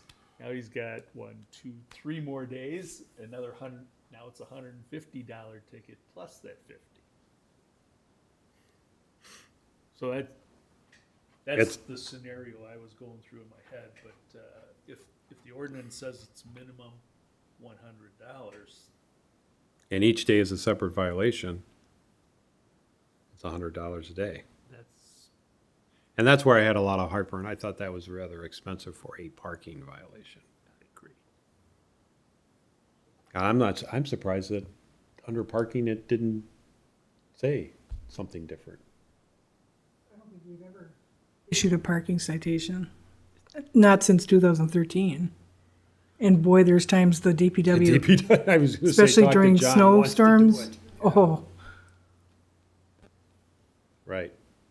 and it's habitual. It's not, I mean, it's one thing if somebody would call in and say, my car broke down, we can call the sheriff's department, and there can be a special dispensation. I mean, things happen. But the problem that John has is the people that continually park, the sheriff's department warns them, those are the people that he would like to cite.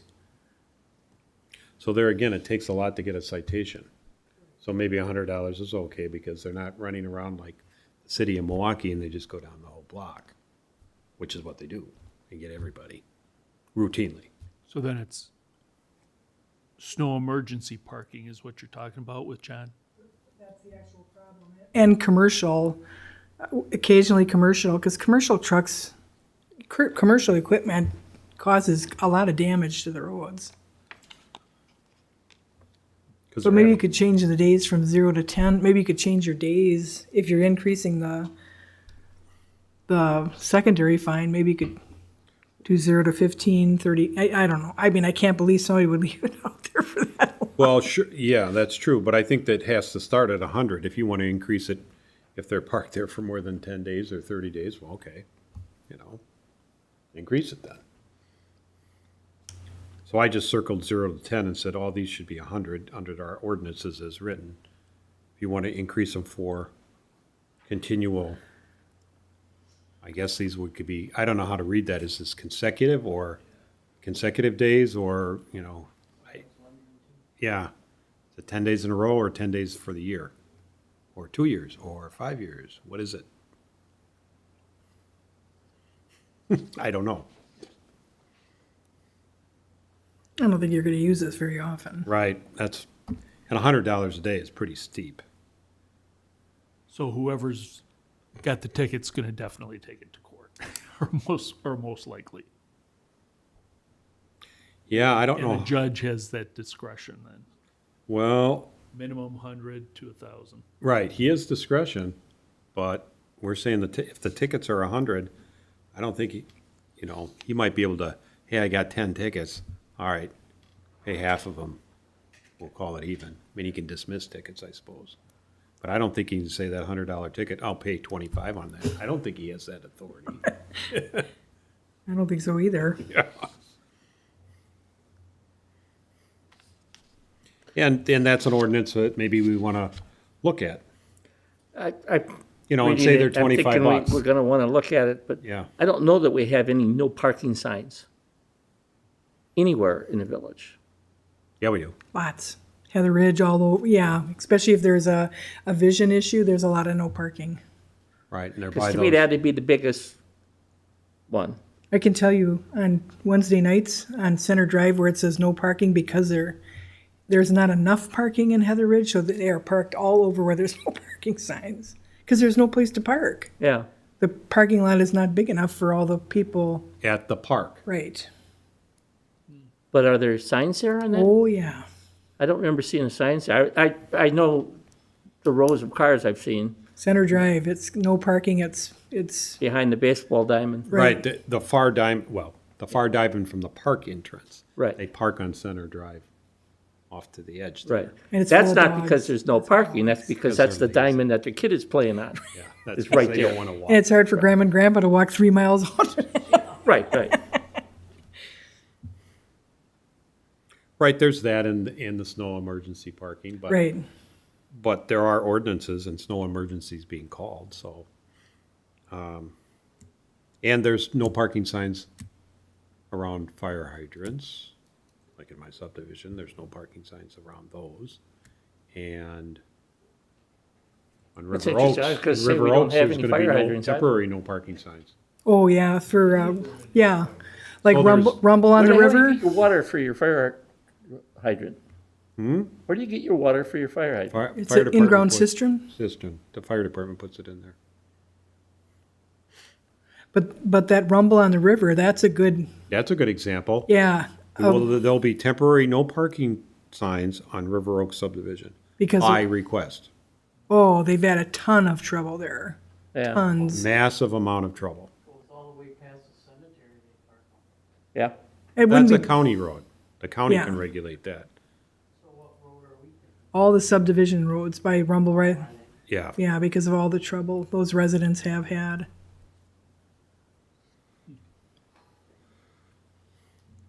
So what are we doing with that? Just $100, Are you doing anything from 10, are you just just $100. Doesn't matter number of days, just say 100. get rid of the second and third offense? Yeah. So should I change the 0 to 30? I don't know. The number of days? Oh, just say per day. Oh, okay, Just say per day instead of 0 to 10, just say per day, 100, and that's it. okay. Got it. Okay, we good? We're good. And there's your penalty surcharge, jail surcharge, municipal, so that's right there. That's your add-ons. Right. That's what pays for the municipal court, according to North Prairie and Western Lakes and other municipal courts. Yep.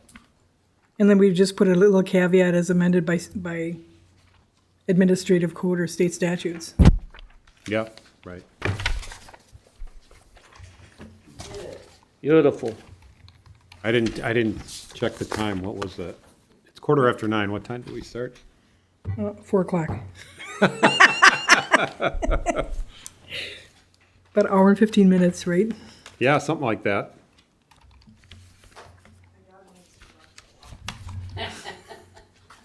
All right, so, let's not forget the most important thing, a motion to, what are we, adopting, approving, adopting? Adopting? The Village of Vernon Adopting or Bonds- approving. What's that? Adopting or approving. I would say approving, because you already have you're approving. Yeah, Right, so we'll make a motion to approve the bond schedule as discussed and agreed to by consensus at tonight's meeting. tonight's meeting, yeah. Is there a second? I'll second. We've had an hour and 15 minutes of discussion. Any more? Better not. All in favor? Aye. Aye. Opposed? Motion carries. We did it. So you'll get that cleaned up and we'll get that over. Do we need well, you'll send it on. Yeah, I'll send it out to everybody. And then we'll get it to the chief judge that needs to approve it? No, Well, no, we should send all of that, I'm thinking we should send it all together. to North Prairie. But do we send it to the sheriff's department to get them started? Yeah, at least we can give to Lisa, and then if the judge makes any changes to our bond schedule, at least Lisa won't have so much Yeah, work. and I doubt that he would anyhow, Right, Right. because, So then not we his can get it to call. Waukesha County. yeah, and that'll make Ward happy and Lisa, and, because that's the brunt of, it isn't the court thing, it's just everything is done so electronically that, Get a data input. yep. Sound And good? reviewed and checked and everything, so. Right. So we need a separate motion for that, or is that what you, No, I'll we'll just, just do that? Okay, good. Okay. Anybody need a break? We're gonna go? yep. Well, I always promised the old board that 9 o'clock I'm supposed to ask for a break if anybody needed a break, so. Just thought I'd ask. Okay, now we are, letter of intent for plow truck. So, last meeting, we directed John and Karen to proceed to get a letter of intent.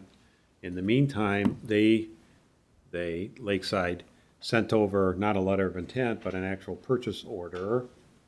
And John and his crew are working on the vehicle specs, and they're pretty much along.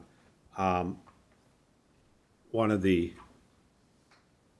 issues with respect to getting agendas done and finalized, we have down letter of intent, not purchase contract. So, Karen did a letter of intent, I looked at it, we made some changes. I think everybody got a copy of it, right? Yes. And basically, it says we intend to buy this, but it's subject to a contract as approved by the Vernon board. We have to approve this contract. It's not on the agenda to approve tonight. The most we can do is approve this, and hopefully this gets us our spot in line, and I think we've been told, at least orally, that it gets our spot in line. So we'd be looking for, if this is acceptable. Now, the price has gone up, specs have changed. The Slightly, only, you know, my understanding in talking with John, or when John gave his talk yesterday, I thought it was just the lights that were on the top. Is that the only spec that's changed, that increased the price? it's all in what he had sent you, trustee DeGrave. It was the Lakeside bid, the Monroe, and then that additional ones. $800 or something? I thought it for was the- like But that 16. didn't account for the change in the price. I mean, the price went up almost 18,000 from, From the 206? from original.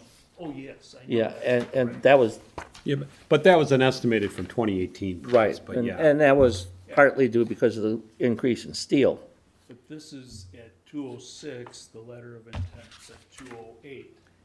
Yeah, Right, So the difference, I thought, was strictly the lights. right, that's correct. that's correct, you're right, that's what John stated. That's The what, purchase, this purchase contract was 206,857, which we cannot adopt, it's not on the agenda. And the letter of intent as revised is 208. The difference, yeah, is the lights, it's like $1,150 or something like that. okay. And they can't be where there normally is, because we'll knock them off, so. So do we need a motion to, Authorize the village president to Sign. sign the letter of intent to Lakeside International and Monroe Trucking as presented. Didn't we do that when we authorized you to make the letter in the first place? No, you discussed the letter, but you didn't give the village president authorization to sign it. and that's very important. Should have did that. Yeah, we should, I thought we did, actually. Yes, so did I. Yeah, I mean, that's kind of why I was asking, because I will make that motion now. Okay. That we get this moving. second, Okay, who's going to do the second? I have 2 seconds. Three. Okay. Any discussion? I know it's a big number, but it'll come back on the letter of intent. I said July 1st Right. was what, we're supposed to get it all done, and we'll get it back on July 1st, so. Any discussion? All in favor? aye. Opposed? Motion carries. Now I the just had one. contract will be on the 24th. The 1st, The 1st, July 1st. July 1st. Do it on the 24th. Well, we're getting, yeah, I suppose we could. I mean, that's not going to take more than 2 2 minutes. seconds, yeah. Do No, it's do you want me true. to add it? You know, Yeah, we can add it. Okay. Yeah. we can still add it. That Right. way Yep. we're just that much. Yeah, we have to do that We're agenda gonna on keep Monday. this the same, though. I mean. we Yeah, can- yeah, we'll get that to him right away. That'll make him Right. happy. I just say it's anticipated, but we'll Yeah. do it early. Okay. Okay. You had something, Dan? No, that was the question I had, was when do we actually Oh, get the purchase in place? This was the- So either July 1st or June 24th. yeah. Perfect. Yeah, to me, the sooner the quicker. Okay, Okay. we'll put it on there. Center Avenue Bridge inspection. Well, unfortunately, we're gonna have to put this on July 1st because the report was done and protocol, it has to go to the county. I did email Kevin Yanni, who is overwhelmed and swamped, to let him know I had a board meeting tonight. He knows the deadline of that application is July 31st. So as soon as he gets this to us, because I cannot apply for that grant until the county has done its review of our engineer's inspection. But didn't the report say what it was? What the grading is? Our engineer gave an opinion, but that opinion is predicated on the county's review of the inspection report. But it's very favorable, off the record. Well, on the record, the engineer's report is favorable. It still has to be, Right. go through the county. And instead of having our engineer call, I've called and emailed Kevin to tell him, Yeah, that's the reason why we authorized both to do the bridge inspection, so we can get in the queue. right, because that, as Otherwise, it's, we'd be 2 years, 2 years delayed. by So the do we next have time to authorize Karen to apply for the grant if the county approves it? Subject to county approval? you could do that. Yeah, we could do that. Because then you could do it as soon as we get approval. And just so the board knows, I work with John. I'll actually write the grant, but, work with John, so John and I'll do it, but I'll actually write the grant. Yeah. I would So- make that motion. Okay, so on G, we've got nothing to report because it's at the county to review. Now Right. we're on That's H, tabled, that item's tabled to July 1st. right, county to review, July 1st. And then on H, trustee Solani is going to, or made the motion to authorize village staff to apply for grant funds for Center Avenue Bridge, subject to County review. county review. Does Foth need to review that grant application too, or not? Oh, no. Okay. You know Subject to Waukesha County review of the Bridge inspection. bridge inspection report. Yep. Not the grant application, but the bridge inspection. Is that your motion, trustee? Yes, sir. Yes, sir. That's what I thought. Is there a I will second? second. Okay, further discussion? We're not gonna have to pay for this for 5 years, but we gotta get in line. But, yeah, Right, we're in trouble. Okay, all in favor? Aye. aye. Opposed? Motion carries. Okay, on to Plan Commission matters. Letter I. Citizen Bank signed recommendation from Plan Commission. We had a Plan Commission meeting, and the Plan Commission made a recommendation to approve. Where is that? So I get it, so I say this right. Subject to conditions, allow an off-premise, that was a change at the meeting, off-premise temporary sign for Citizens Bank on Lot 19 in Pheasant Run subdivision, which is that subdivision off of Double X, across from Myers Road, I think it is, or Street, Myers Road. They're moving dirt. You could, if you drive up XX, you'll see it. You know, you can see it from the road. Or down XX, which way you're going, north or south. And we recommended approval based on the conditions as listed for 6 months. Under our ordinances, temporary signs were limited to 21 days. There is no off-site advertising. Both could be changed or waived, if you will, with village board approval, so the plan commission recommended approving it. It would be, in your packet, I think, is the, you know, another finance. It's that sign, and that's where it's going to go, lot 19. So it's going up here? Right across from Myers Road, right, yep. Yeah, entrance. Yep, and Sean did say the owners did give permission for the sign, and at this time, I don't even know if they're gonna even have their own sign there. Because they've got so many lots under contract, 2/3 are sold. yeah. So hopefully this is a very successful subdivision. So we will, I think we. Move to approve? Move to, what is our language? Move to concur with the recommendation of the Plan Commission to approve or grant a special exception to allow an off-premises temporary sign by Citizens Bank on the Lot 19 of the Pheasant Run subdivision, subject to the conditions as stated on June 16th, yes. Is that what you meant? Is that Yes. your motion? Exactly what I was saying. And I'll second that. I keep saying I should write these out instead of doing them right.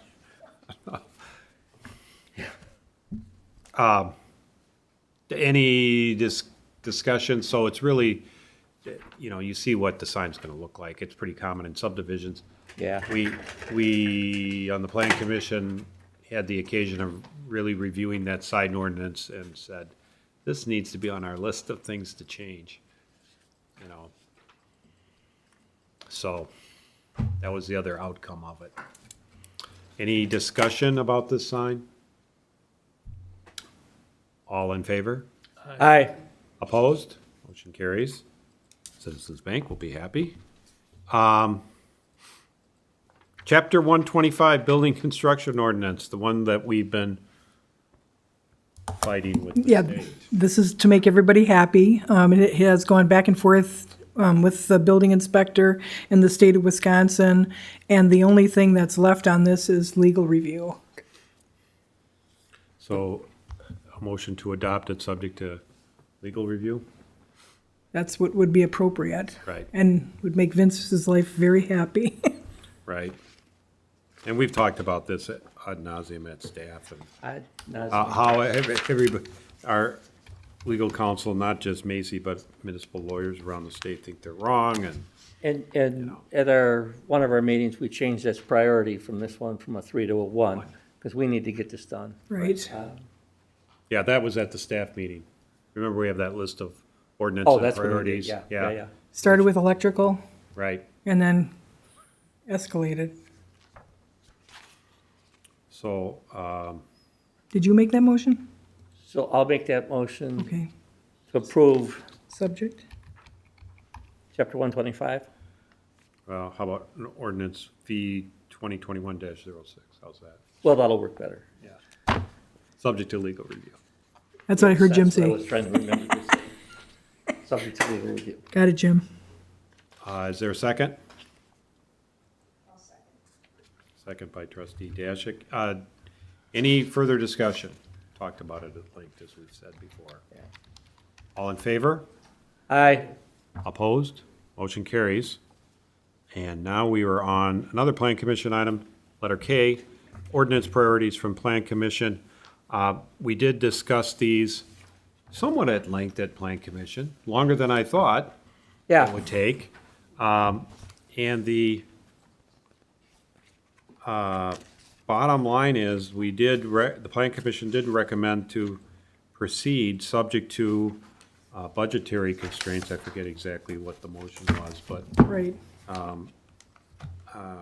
and we looked at the priorities and said, well, all the priority ones, including the new one, Chapter 125, we've done. The priorities being floodplain zoning, shoreline, wetland zoning, and shoreline overlay district. Those are done.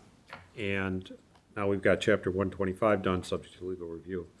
And then we looked at the rest of the priorities and started moving the priorities up, and then eventually came to the conclusion we should all make them the next priorities on the zoning code, simply because to do the zoning code in piecemeal didn't make very much sense and cost more money.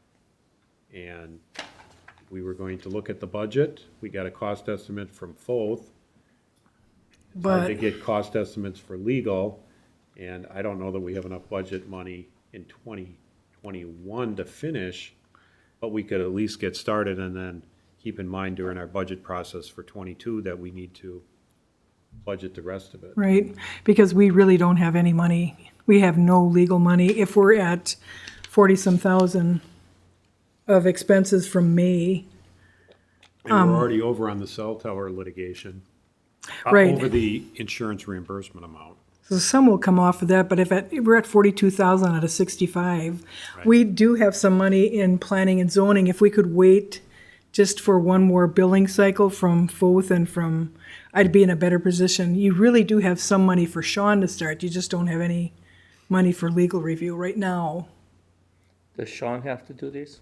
Sean would draft them. That's the hardest part, is drafting the actual ordinance, but you always would have legal review of your ordinances, so, Yeah, but does Sean have to draft it? yes. Oh, as opposed to us trying to do it, is what Yeah, you're saying. exactly right. 'Cause, zoning ordinances are out there, Oh, and I know some really good ones, but I don't know how Sean would feel. Well, that's, Yeah, it might, well, yeah. You don't because I wanna- didn't care for his estimate. Thought it was high. Yes, that's really, I thought it was, holy cow, more than I expected it to be. Yeah, the estimate that he provided us on dated June 3rd is what we're talking about. Yeah, I think so, right? Yeah, I got it. That was, oh, okay, Right. around 10 grand or something like that. Yeah, 10,000. Mr. President, the only thing we could do at the next staff meeting in July, I could give you a couple communities that some really outstanding commercial development and signage ordinances. I don't know, just to toss it out. I mean, ours has a lot of issues. Right. Right, some of this is, Could we just talk about it at staff? I yeah, mean, we could table this to staff. I mean, it's, we talked about it at Plan Commission. Mm-hmm. And it was, if we didn't have money, if money wasn't a concern, the Plan Commission said, let's get it done. Why are Get we it done. waiting, Yep. We gotta clean this stuff up eventually. We might as well clean it up sooner rather than later. And we do have problems. Signage is one of them. But, legal non-conforming uses, there's a couple of letters from Attorney Macy from 2018, outlining changes that had to be made because of Wisconsin statute changes. but the Village of Sussex did do his changes, so I could show you what other Right. communities have done based upon his letter. Sure. I mean, everybody plagiarizes when somebody's taken. And Well, that's why it's on the internet, it's public. It's And I- public domain, it's not really. I compliment him on conditional uses, waiting till the county tackles it, because that's a massive issue. Right. So it's not like we have to start immediately here. We could talk about it at staff when Sean's here and the board's here. And And maybe there's some grant money that we could apply for not only comprehensive land use, but zoning as it relates to the comp plan, and is that something else we have to do? So if the board doesn't mind waiting till staff, so we have more information, we can discuss it. Yeah, I was just thinking if we came up with our proposal, then it would be going to Sean for his Review. And that should go faster than him having to go through all the research and If we can retyping get, it. yeah, if we can you get know. some legwork. Right, into it, to right. save the And the other, money. and the other good resource we have is Dan Nowak being we have our own building inspector, we have Dan Nowak, those two gentlemen looking, I've worked with them on zoning codes, those guys know what they work, when you're working in that field, you really know it, so if the board wouldn't mind, if we could wait till staff. Yeah, that'd be fine. It'd be fine with me. I mean, I agree, let's table it to staff. Okay, should I do that by consensus, sir? yeah, let's do, we got a consensus to, yes, we got two more yeses. Just gotta write a note, table for staff, and then we'll get the liquor licenses. Yep. And you know you can do those all at one time, right? Yes, I did ask Attorney Macy if we could do them in mass, but I suppose we ought to just, Look at each one. yeah, well, let's see if people have questions. I tried to read through them. I know prior years, sometimes there were all kinds of problems with some of them, but these look to be a lot better filled out than prior years. Yep. Thanks to I'm glad the staff is looking at them and, hey, you didn't check this box, right? And so, have we had on the liquor licenses, and the cigarette licenses, have we had issues, underage, serving underage, people? We've had no tickets, problems. Disorderly conduct outside the establishment at midnight, any of those problems? And I checked with the Waukesha County Sheriff's Department, the Health Department, and the Fire Department, and everything's in perfect order on each one of these license. Everything's in order. Everything's paid except for one license has not been paid. They're really not due till the end of the month, but we're making Monday to be the deadline so we can get the check and have it clear. But no liquor license is ever issued by state statute unless all fees are paid. But everything's in order. These people are all up to date on their chargebacks or whatever else? Absolutely, and we did check, the little initials on the top is they give us their seller's permit, but we actually go online and double check that just to make sure. Oh, yeah, the Wisconsin seller's permit is their permit from the Department of Revenue to collect sales taxes in there. So we actually log on, we have that, Also, their EFIN numbers. yes, Right, that's all verified. FEIN, yeah. Can I ask one quick question? Sure. What's the difference between a Class A, Class B, and Class C? The sale,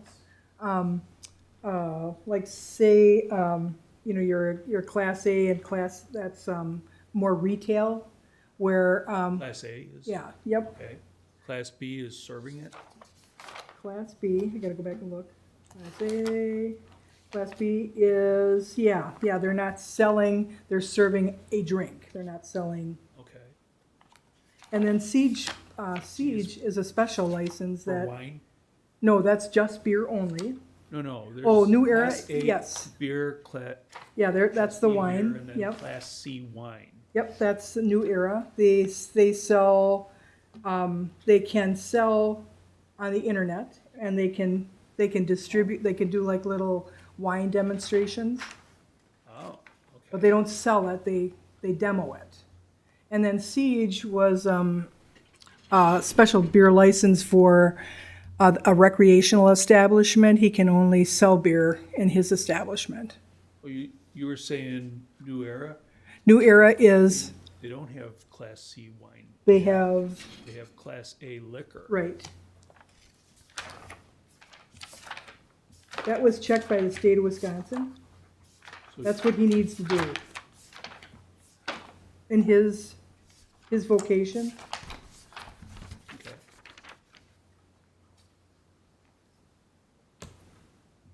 So Class A liquor is also serving it, Class A liquor, or Class B liquor? Class A liquor is selling the, like, he sells his wine and RNS sells their liquor. And then, Class B liquor is selling the beverage, not a bottle. Oh, Is anybody warm? it's, My understanding is Edgewood Golf Course, for example, is Class B beer, Class B liquor. Yeah, because they sell beer and liquor. But in the bar, they're serving those. Right. Oh, okay. Marie, did you want to say something? There's an exception too, it's not an exception, but even the people that, go on the golf course and sell this stuff, Right. are they supposed to have a license? They have Or to- do they have to be a certain, They have to, the people that are actually selling on the golf course and the carts have to have a bartender's license. oh, they do? Yep. Or covered under someone's bartender's license. That's what I was wondering. Right. Under the You have to have supervision, at least right. one person that has the license on premises when you're doing that. And I can tell you, there's been a couple establishments that have been checked to make sure that they're, you know, Following through. Compliant. not by the sheriff's department, but by the state, and they're in compliance. We've had no issues. They've been all good players. Well, based on that, if we can, I'd move to approve all of them. I will second. Is that All including of the liquor liquor license? licenses and cigarette? cigarettes. Right, that's listed here on the agenda. On the agenda, right. And so on Class A beer and liquor, I'll give trade names, Midway Market and this New Era Sales. Class B beer and liquor are Edgewood Golf Course, I'll give you trade names. This Ain't Heaven, and, Siege. no, Frucci's Place, Morning Star, and the Event Barn, the Alex's. Right, Class B beer only is Siege. Mm-hmm. And then for cigarettes, Midway Market sells cigarettes, Edgewood Golf Course, Morning Star sells cigarettes. And trustee DeGrave, you second that motion? Yes, I do. Okay. So I just want to make sure everyone's clear what we're approving in mass. I do have a question on that. I noticed on last year's, on somebody's mileage, they were delivering these licenses. You did? Okay, because when I was here, if they wanted it, they came and got it, and they want it. So why should we pay mileage for? I'll gladly call them. I just don't want to mail them because we mailed out these applications and 3 of them didn't even get the application. So I'll call them and tell them they're ready for pickup. I'm sure they'll pick them up. Oh, they will, because that's what. Right, and then pay if they haven't paid. Yeah, yes. Well, their money has to be in by Monday, Okay. but they're, But they're all in town, so, or all in the village. so Yeah, I that- understand. there's a picnic license, what is that? about? that's next. That's, Oh, that is a separate issue? Yeah. That's a Okay. separate one, that's not covered by the motion, that's All right, a separate item. It's coming. Any further questions or discussions on the liquor and cigarettes licenses? Okay, all in favor? aye, Opposed? Motion carries. So we're all. got it. I got it. Okay, now, picnic license for the German Shepherd Club, who comes in every year and asks for a picnic license. And they've never had any problems, and they've never had any issues, and this is a fundraising event for their club. And with, anytime there is liquor sold, they do have 2 people that have a valid bartender's license, but this has to have board approval for a temporary Class B. and where are they having this picnic? At their little club on Guthrie Road there, their little clubhouse. Okay, Guthrie and the Freeway. so it's not on Vernon Town, it's my It's, property? it's on their private property. They bring all their dogs in. Yep. Nice, oh, Right there by the freeway, right on Yeah. Guthrie Road. That's where I That's think where it I've is. seen them, Yeah. on the freeway. Yeah, they've never had any trouble. And as the president stated, they come in every year. It's a big event, big fundraising event for their club, but never a problem. Right, and it's for September 10, 11, and 12 Right. this year. It's a temporary Class B license to sell fermented malt beverages, beer. So it's not even wine, it's just beer. And they'll pay their fee or whatever or have. They already paid. And we did check, they are a bona fide club that can apply for this type of license. Marie, you know that. What about the shooting club? Oh, they'll come, Yeah, they'll come. and so will the Lutheran Church. They all come. Build it and they will come. Yep. So we have a motion to approve the picnic license for the German Shepherd Dog Club. I'll make that motion. Second? Any further discussion? All in favor? Aye. Opposed? Motion carries. All right, 9:45. Correspondence, announcements, and reports. Village Board and Village Trustees, I'll start. Happy Father's Day this weekend to all the fathers. This week, I received calls regarding Payne and Dolan started their road project, as John indicated earlier, their road project up here, right? And they were removing water from Millbrook, and the residents were, I got 2 calls. I think we got some emails, and the staff got calls. John Hannenberry got calls, and the DNR got involved and stopped it, from what I understand. So they have a different water source that they can use. They need the water, of course, to wet down the gravel when they're grinding out the road. So I don't know if anybody else got calls. Hopefully that issue has been resolved. Otherwise, our shared services with Big Bend was postponed. Not sure if I reported that last week. Last meeting. I don't think it was scheduled for in between these 2 meetings. It was postponed. They didn't take any, or they weren't ready to talk to us. We haven't set a firm date, but it'll be in July to talk about mostly the fire department contract. Last meeting, Jim and I got appointed to Waukesha Shared Services. That's important because we got to get some kind of reimbursement agreement, and we haven't scheduled a meeting yet, so that's coming up. Hopefully sometime here soon in July, Hopefully in July. we'll get some action on that. Other than that, that's all I have for now. We'll go in order. Trustee Solani. Thank you. First off, happy Father's Day to all fathers out there. To me, this is a big deal. One of the best things.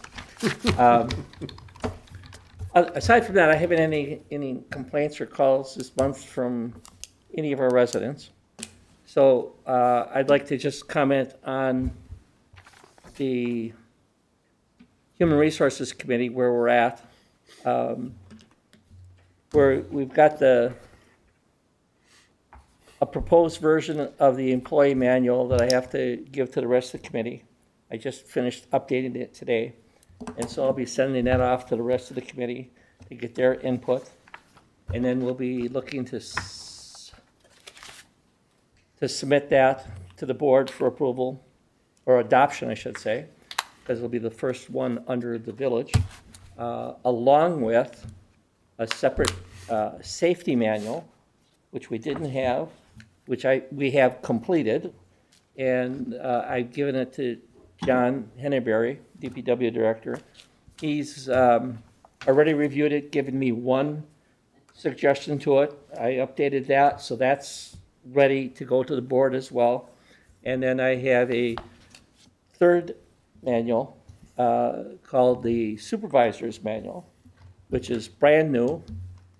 Was some of the content was asked for specifically by one of our department heads.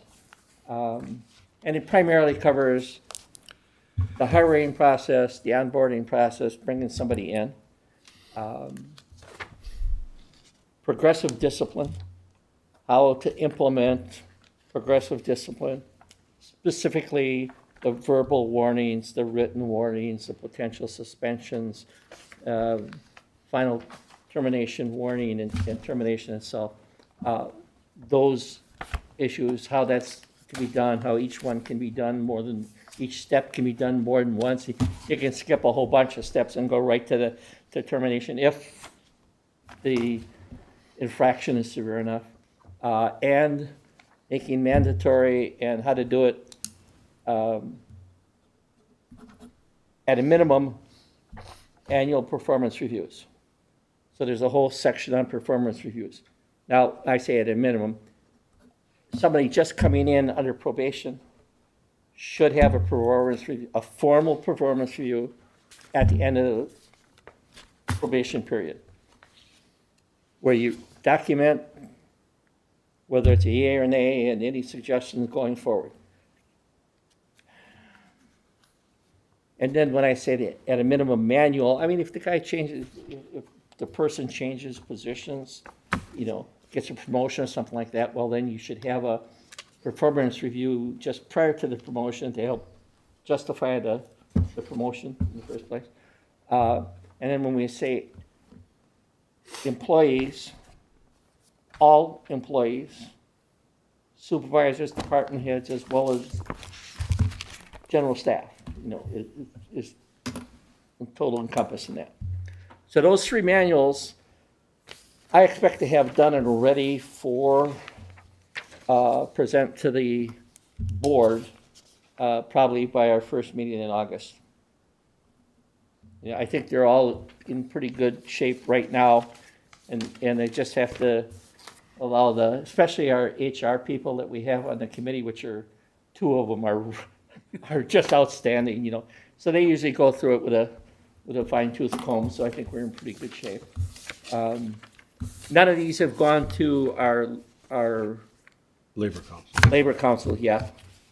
I thought we'd want to go through the board first and make it subject to Labor Council's review, but, Yeah. you know. So that's all I have. Dan?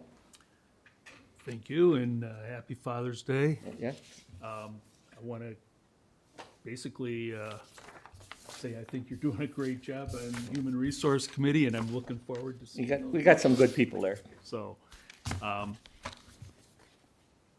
guess I just wanted to say that I tried to have an internal control workshop, which I didn't think was very successful, and I'm hoping that maybe pretty soon in the future here, we can have maybe a closed meeting session on internal controls and maybe some of the finance or human resource issues. So hopefully we can get that on a schedule soon. Thanks. Happy Father's Day, and I ditto what Jim just said. The two ladies on the Human Resource Committee are absolutely outstanding.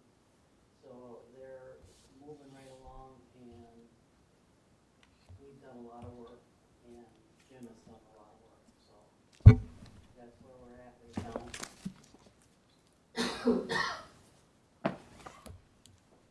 Happy Father's Day, gentlemen. I don't know if this is pertinent to bring up right now, but I think it's worth mentioning. There is and was two artesian wells in our neighborhood that the flow has changed. And one that used to be a problem, about 150 gallons over the top, has stopped flowing totally. And another one that is a very abundant one is like half. So it's possible that people in our community might be having water issues.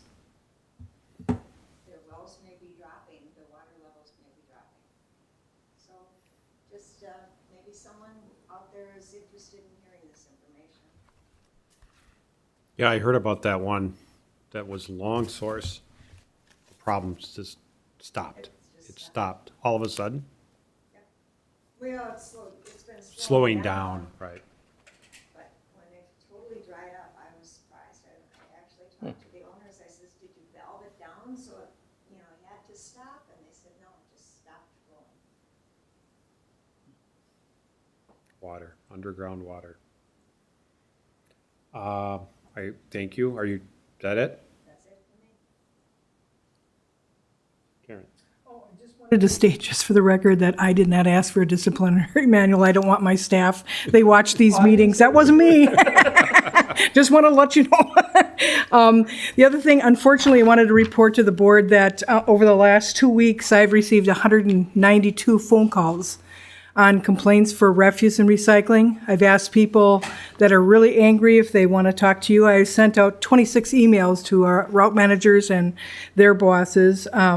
John received 53 phone calls in regards to complaints with refuse and recycling. And it did explain to the residents that the board's hands are pretty much tied. This is not a problem just for the village of Vernon. It's a problem throughout all of southeastern Wisconsin. And I did express to not our route manager, his boss, and his boss that the village of Vernon is not happy. And the village board will be discussing this if they get any more phone calls. So I just wanted to let you know that I wanted to do that. What's the biggest complaint? Missed recycling and refuse pickup. Karen, can I just add, there's an article in the Waukesha Freeman either yesterday or today on this exact same thing. I didn't have a chance to read it, but it's front page about. Right. Channel 58 had a story on it, so it's a big problem, especially for waste management, and they say it's because of not being able to get personnel. When they get personnel, training's an issue, and that's an issue for a lot of employers. But I will say our route manager and their bosses are responding and trying to get people to do the pickups, and just encourage people to keep calling us. We're on it. I've got a book. I've got everything saved. So just please call us. Once again, the village board has not approved any peddler's permit. Once again, if the village board does approve it, it's on the front page of our website with a picture of the individual that would come to your home. That has to be displayed to them. And please don't be afraid to call the Waukesha Sheriff's Department at 262-446-5070 to report someone in your neighborhood, because chances are it's somebody casing out the neighborhood. So please don't be afraid to call. And once again, board members, we did get approval. I did check with the state just to make sure we got our ARP funding. That's a total of 801,551.79 of funds that we'll get in the next 2 years. $775.90 in 2021, and the same amount in 2022.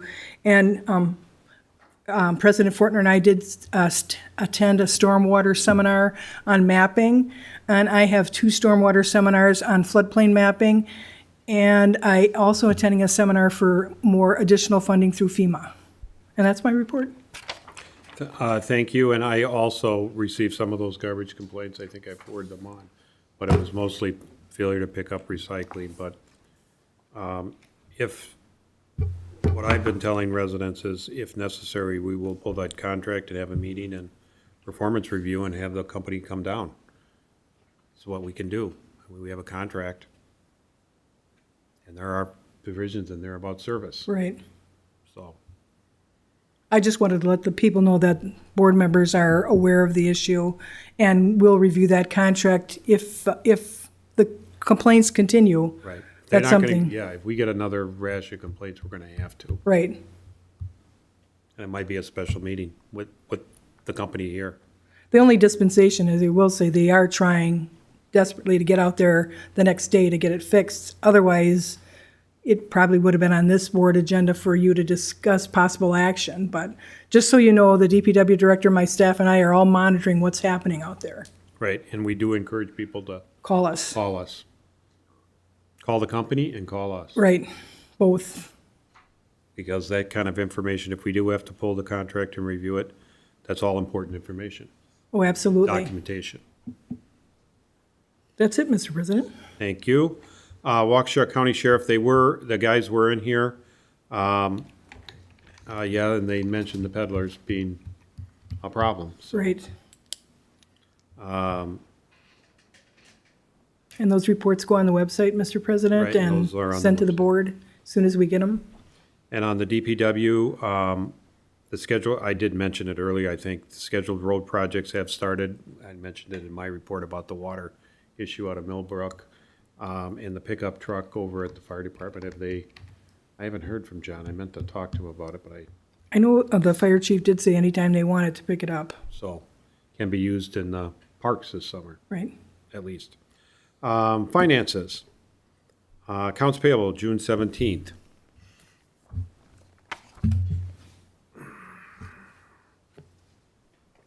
Oh, we usually have a badge number. I don't see the, oh, yeah, it is. I see it. Never mind.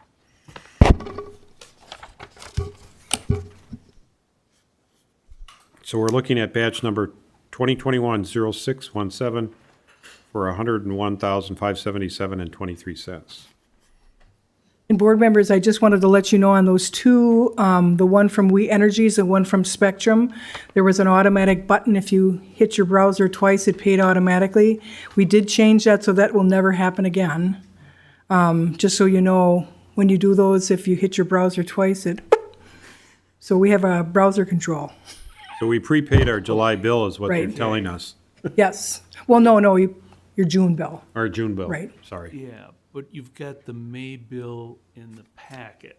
Right. And so we've What'll- got documentation for the May bill, but if we paid that twice What will happen in your next APs is you'll see the credit to that. on June's, Right. then why do we have it on AP? Because it went through the May, so when you see your May reconciliation, you're gonna see two checks that are not approved in May. They went through in May, but they weren't approved by the board. So when you see your May bank reconciliation, you're gonna see two checks that weren't approved by the board so they'll be outstanding per se, because they weren't approved in May, they'll be approved if you approve them in June.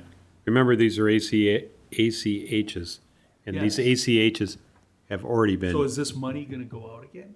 no, it's No. already gone out. It went out twice in May. Right, it went out, we're approving an ACH payment after it's, Right. whatever, That's not normally how it's done. so. Maybe in Chicago or, Well, and then the one for Spectrum also, the bill doesn't make sense because it had beginning balance 0, payments 0, then it had a new balance, and that was the one we paid. Or no, you were saying we paid the previous month and this month, we paid it twice, so Yeah. the supporting invoice didn't make sense to me. so maybe that one I could supply a history from that account from Spectrum. I could email a history report to the board. That might be good, And also I'll do that for We Energies too. okay. Karen, I just have this question on this sheet. Is this income continuation, That is life insurance. life insurance? Wasn't there a top page to that? That was the only thing that was in the packet? No, I have other stuff. Oh, Yeah, as far as this is concerned, there was no Centurion bill on the top of it? no. Oh, it was on my packet, the Centurion, I think. I- Maybe it got hooked in the copier. How does that get paid? That's, that gets paid, by check. It's always paid 1 month in advance. So the bill that you're paying in June is for July. Okay, and It's- it's paid by check? It's always Not paid by e- check. Okay. No. Yeah, I got this. This is the cover page, right? Yeah. It should be on here, right? Yeah, that's, Marie, do you have anything that looks like this in your packet? Did you have it, Dan? Yeah, online, Oh. yeah, that's, went through all of that. This one, That's the one I have, but she says there's a top sheet to it. And Carol, yeah, there should be an Excel spreadsheet, I think. Yep, there's a top sheet, an Excel spreadsheet, and then Because they want you to- like a computer, Yep, like a computer printout. it's under S, Centurion. And I do a spreadsheet on each individual. Right. And one, And the account that it's charged right. to, DPW. And next month, one individual will come off of that. Because they died. No,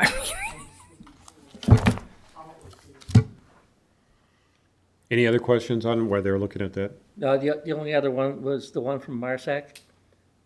Oh, yeah, that was way late.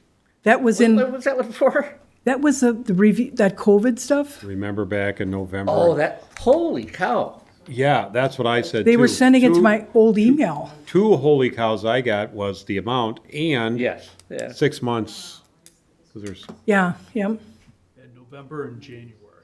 I had that same question. You know, November and January invoices. and they were sending it to the wrong Yeah, the wrong email. email and you weren't getting it. And it was so, and it was bumped out, so I never got, and I can't believe they didn't call. And I completely forgot about it because we never got I got a phone call and you must have talked to him, Right, I talked to him, and you talked to him, right? and he wrote us some letters too. No. No, he never wrote any letters. Remember, because you were shocked? right, right. Yeah, Oh, yeah, this is the one where he didn't like what we were gonna do. right. Then we And- adopted and this that policy and then resolution- he read it. 02 didn't get approved ever, Right. or whatever the number Right. was. Right. So when I run around and say it expires June 30, well, it never took effect, apparently, right? Right, So now you look at the Excel spreadsheet and it explains everything. Because there's a portion of that payment that's a life insurance and the town pays a portion of it. And then some employees take out extra insurance for their That spouse. explains the lateness, but the Yeah. amount. Do you have can you give her the Excel spreadsheet you had with it? Yeah, I have it. Yeah, it breaks it all down.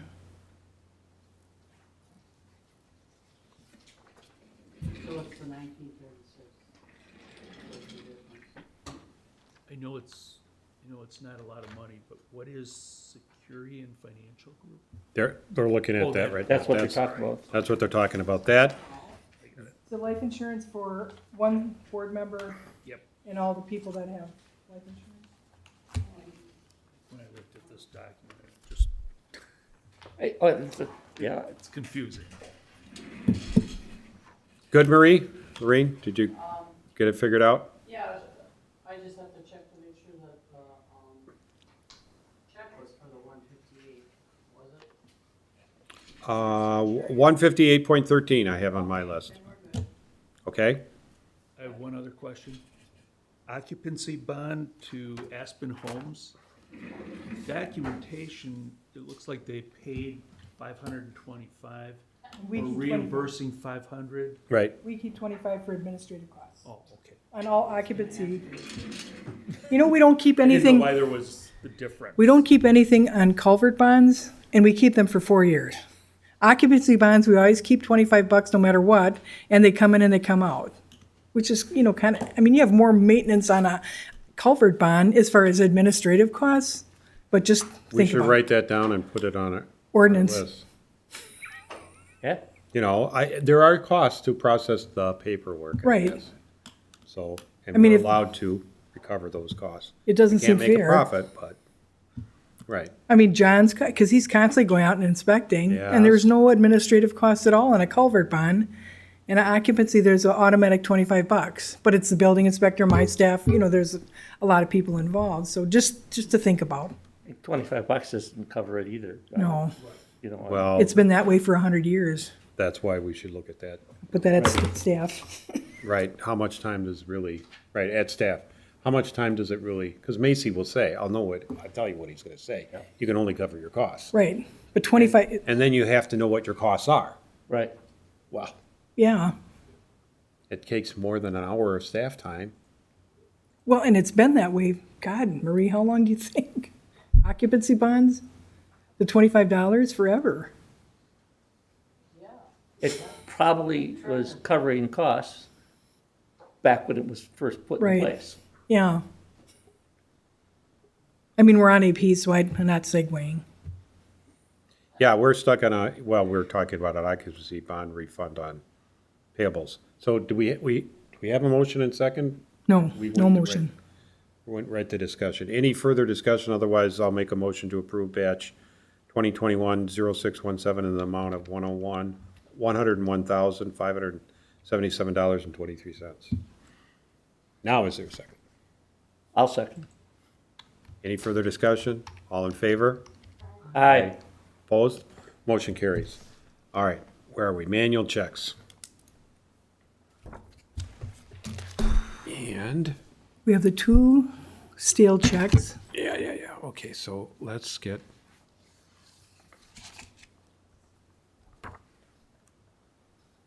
Okay, we've got Ron Radke, Right, that's coming out of his, right? so that's for all the Microsoft licensing for everyone. That's coming on his personal credit card, which It That's probably why- should come straight through the town, I don't know. how it is. we're changing it to invoice it next year. Invoice it, Because okay. it can't even go on anybody's credit card because nobody's got a $5,000 limit. I'm just saying. To cut out of the corner of my eye, someone does. Well, I do, but I'm not putting on my personal. So there's And that that- one, and that's 1 year for Microsoft for all of our computers, right? The license. Right, and the TAPCO check was missing in the mail, that $1,235.40. Okay, and so that one never received. They Never- signed an affidavit saying Yep. they never received it and they agreed not to cash it. Right, And so that's being replaced, and we have original dollar amounts and invoices signed off by John for $420 and $815, so together Right. it's $1,235. So we're replacing that lost check in the mail. and then we got an affidavit from Mr. Krebs, and then I will get an affidavit from Jessica Bird on hers Okay, so then before it's there's, issued. then there's two other lost checks. That's Jessica Bird and Mr. And- Krebs. And Mr. Krebs, I think, signed one, Got an- right? He's got an affidavit, yep. Well, I had those somewhere, I saw them. It's in a little pink, I got this pinky. oh, that was in the bottom, the Jessica and Krebs were on your APs. The Oh, end of yeah, your- yeah, yeah. End of your APs. Yeah, I know I saw them. I know I looked at them both. And so we will approve those subject to an affidavit by Ms. Bird. Right. And then when you're done, when you're all done, can we go back to AP so I can ask one more AP question? Okay. So I'll make a motion to approve the manual checks. And do we have a total amount? Yeah, it's, $6,750.99. Okay, and that includes the other two, right? Subject to an affidavit. an affidavit by Ms. Bird for her lost check, or missing check, I should say. Is there a second? Any discussion? All in favor? All right? Opposed? Motion carries. One- Now payables, Can I ask one AP question? sure. We have those stale checks and I'm gonna reverse those. So they're not, we don't have those checks hanging out because it doesn't seem the consensus of the board to do that. But is there a board member that would volunteer to go through LifeQuest? Those people want their refunds. We have all the documentation on where the checks went in. And I'd like to show you when Terry learns, he'll learn next month how to do a LifeQuest reconciliation.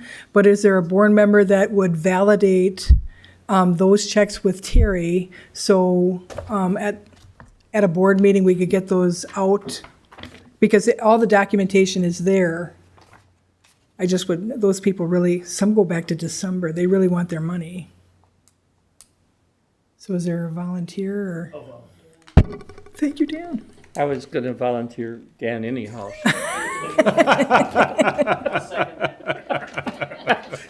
Hey, wait. Dan is now going to learn the LifeQuest operating system. Good, because that's bothering me. Oh, And Terry is too. yeah, Terry's got to learn, but it's not hard. I mean, because you want to validate what's going in that account, and then he's going to take it one step further when those little refunds come in, but he'll show you that. Sound good? Thanks, Dan. Thank you, Mr. President. Lifeline billing. That's LifeQuest. Is that LifeQuest? LifeQuest, Why does it say Lifeline? because that's their corporate structure. Oh, that page. Yeah. If you look at the invoice, Oh. the LifeQuest is like their logo. Yeah. And Oh. That's, I think, the.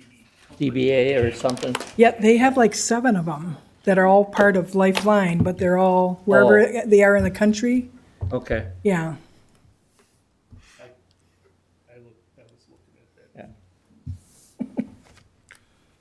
Yeah. Okay. ACH. ACH. May 2021 ACH. We touched on that when we talked about the APs. And there's pages and pages of those again. So let me look for the dollar amount. We've got dollar amount somewhere. 803, 517.43. And it's so high because of those, paying off the debt, the loan, Right, there's 600 and some thousand of ACH 691. to Yeah. repay our loans on May 3rd. Oh, that was really my raise. Yeah. The horses. Yes, yes. Yeah, right. Good old Illinois. If we don't see it tomorrow, we'll know why.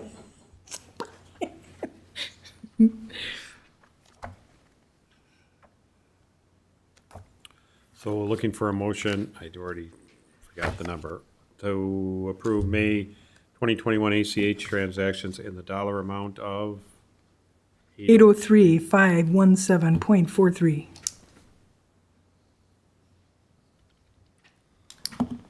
There, I'll make that motion. is there a second? Any discussion? All in favor? Aye. Aye. Opposed? Motion carries. Okay, we've got in your packet, I think, May 2021 Accounts Receivable Aging Report, No April motion. 2021 Financial Statements, and a memo from our fire chief regarding engine 1261 and the problems they're having. That one's going to require a motion. Right. So the others two are for information, and if you have some questions. But if you look at this June 9th report, I did talk to Chief Feldy earlier about this, and they do have engine out of warranty, I asked, and it's failed, and it needs to be fixed. It's a big repair, though. And he's 26,000. Right.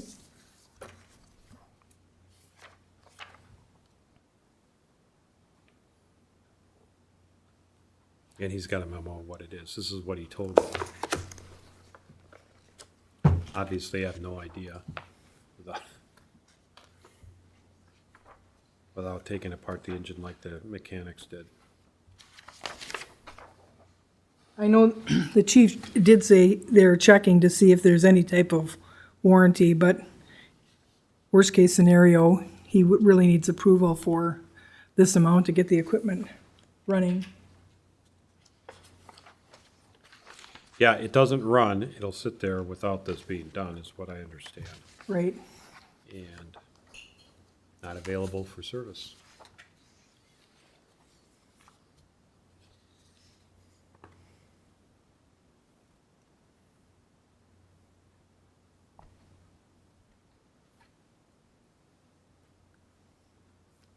And from an auditing financial, we'd have to put this in his capital improvements because that's where it actually belongs, but it is an unbudgeted Right.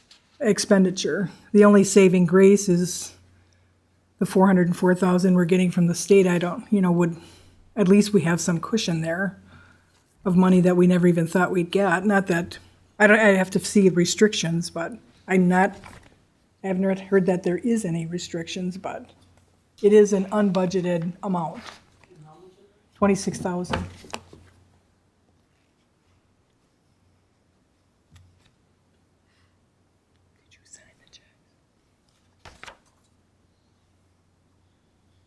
So we're looking for Motion for approval. motion to approve. Yeah, this can't be done without board approval. Right, it's over 5,000. $5,000.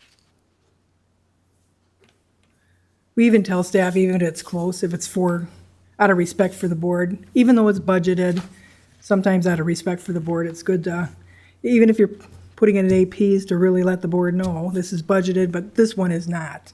They had no idea this was gonna happen. But when you have big equipment like that, it's a good thing to have a contingency, because you never know what's gonna happen on equipment.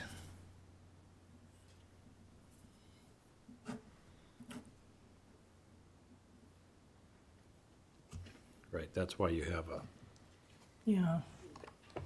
of general fund balance, setting aside the grant money that might be coming in. Right.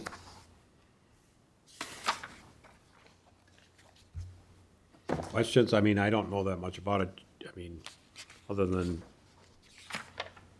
what you're looking at. I mean, this is consistent with what Chief Feldy and I talked about earlier. He gave me a heads up that it's coming, but.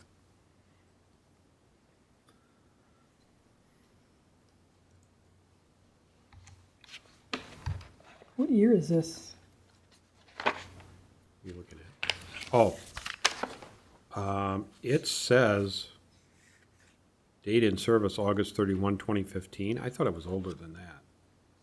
You know, and I will have to say, owning big, expensive equipment, you have old equipment like this stuff is gonna happen.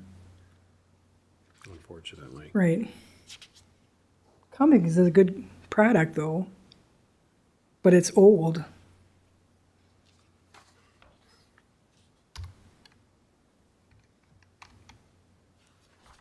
Yeah, 40,000. That's not much for a diesel. No. Yeah, that's what it. Yeah, diesel should. I'm not gonna. And say- Cummings is one of the best diesels out there. I just was wondering if this wasn't something that our preventive maintenance should have prevented.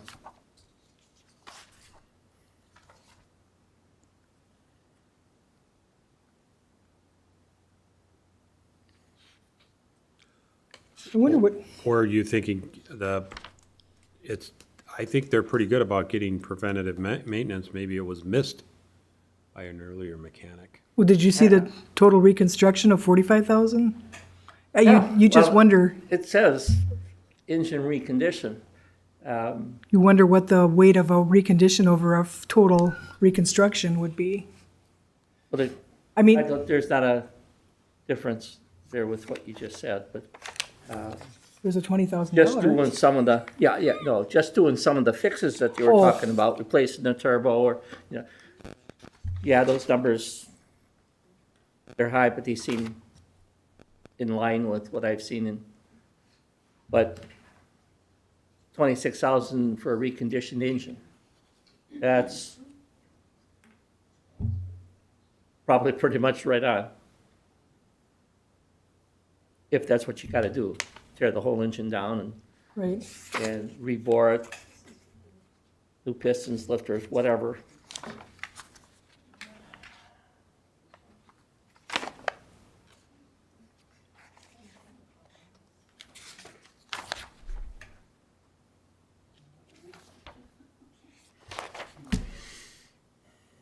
Wonder what the miscellaneous, I know it's piddly, but the miscellaneous 300's for.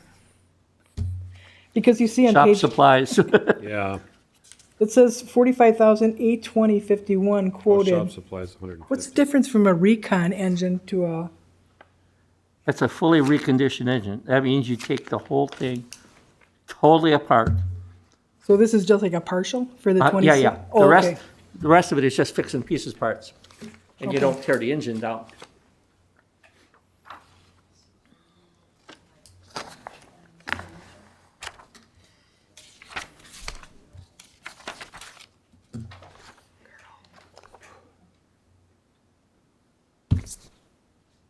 Questions?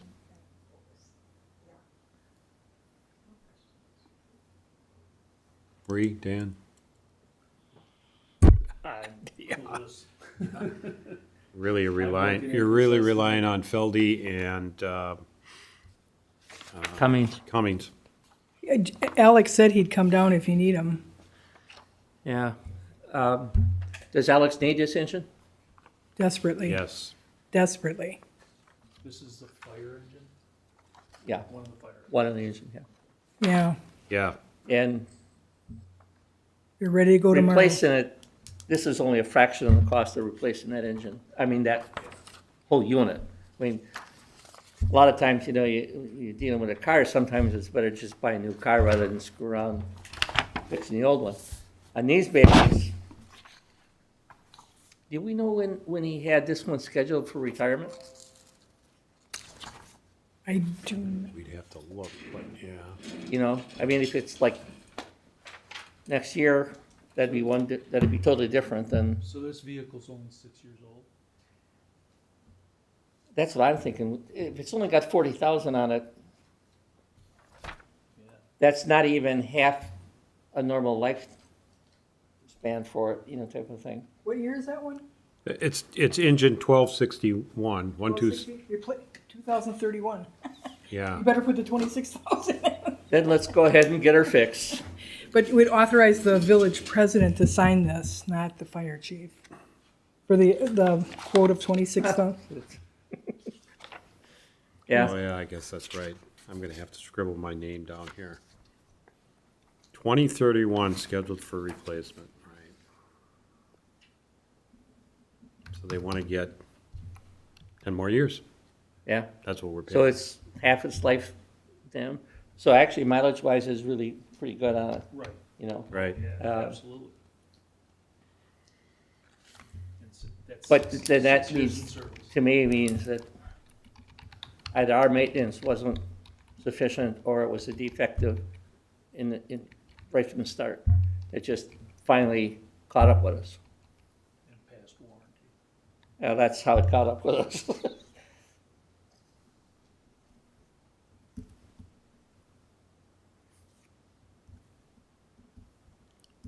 so we're looking for a motion to authorize the village president to sign The sales and service the agreement? sales and service agreement for the repair of engine 1261 In the amount of in the amount of, 26,053.19? right, let's get to the last page, 26,053 and 19 cents. Yeah, now, question is, that might not be the number if they have to if they have to recondition the engine, in which case it would be 45,000. Carl, they can't do this. They This can't, sidebar. hey, oh, we're on a, I don't know what you were talking about, but, Remember Macy? so Jim, your point is, if they get into it, Right. then Now, they're gonna have to come back, I it's guess. kind of standard thing, so if we authorize it up to 25 or whatever, 26, whatever it is, Yeah. yeah. then they have to come back, which is what Yeah, we want, right? well, yeah, sure, Yeah. yeah. Because that's pretty typical. You take a car in to get it fixed, he gives you an estimate. Oh, finds out, you know, Well, then they call you and right, gotta come in and sign a new estimate slip. yeah. Yeah, Okay, so then I'll make that motion, authorize the president to sign this agreement or whatever we're calling it. Sales and service agreement, sir? is there a second? I'll second. Up to this 26,000. Up, yeah, Up to 26,053, 19 cents. Yep. Any further discussion? All in favor? aye, Aye. Opposed? Motion carries reluctantly. I can tell. Yeah, I know, that's what I mean. well, that would solve the problem of what to do with the extra $1 million that we got laying around for now. We wouldn't have to do CDs, we just go Yeah, buy a new, right. but maybe that's not a good idea. No, we'd still have to fix it to sell it, Well, that's true. right? Yeah, who's gonna buy it broken? Right, we'd Yeah. have to fix it to sell it. Minutes. Carl, you want to make your announcement? Oh, yeah. I did read through the minutes and found typos, and we can go through them, but on your table, the clean versions. Typos being very, very minor. And I did we get May 12th cleaned up and who Everything. seconded and everything? Everything's clean. Okay, May 12th is the first one. That's the joint meeting with the village board and plan commission. We had to table these because we had to go back and Jim's- listen to the tape about getting a It second. was Jim. It was Jim? Okay. Usually is. We And the can't, motion we carried, can't I approve the planning commission one note tonight. Yeah, you can. The village We're board. not the planning commission. No, this is a village board. Just It the was- village board right, portion, yes. right. Yeah. On Okay. those minutes, there's a part where the village board, and then the Right. plan commission. Yep. Right, so we're approving the village board portion of the May 12th, 2021 Board and Plan Commission meeting. So I'll make that motion. I'll second that motion. Any discussion? Let me just, I'm trying to find that motion just to see. It was Randy Wagner. The last motion. That's Henningsen. Okay, what? The Randy, he's looking for the motion Oh, where. there it is. Yep. Randy Wagner motion. Dan made the motion and you seconded it at plan commission, Jim? Right. This portion was just plan commission. Seconded, Jim Slaney, motion carried. Yep, got it's in there. He was real quiet. I second that motion. Okay, and that part of the minutes was just Plan Commission. Right. The rest of it, that's what was, that was the hangup on getting these approved, Yeah. getting these to approval. What's Any, the status of the greenhouse over there is? Have we heard anything? well, the minutes are, he got his approvals, so, Yeah, it's been approved. They've been talked to about clarification of what they can and cannot do. So both Mr. Engel and the Henningsens know what they can and cannot do. And board members should call Vince Budiak for clarification. Call Vince. Call Vince. so, There was no second, though. I seconded. Oh, I'm sorry, Jim. yeah, Jim seconded it.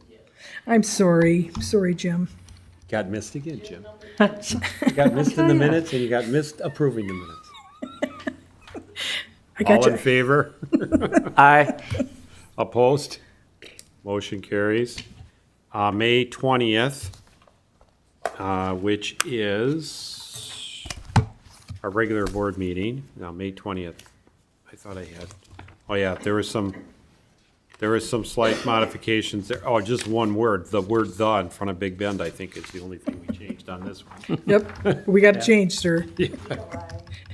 Yeah.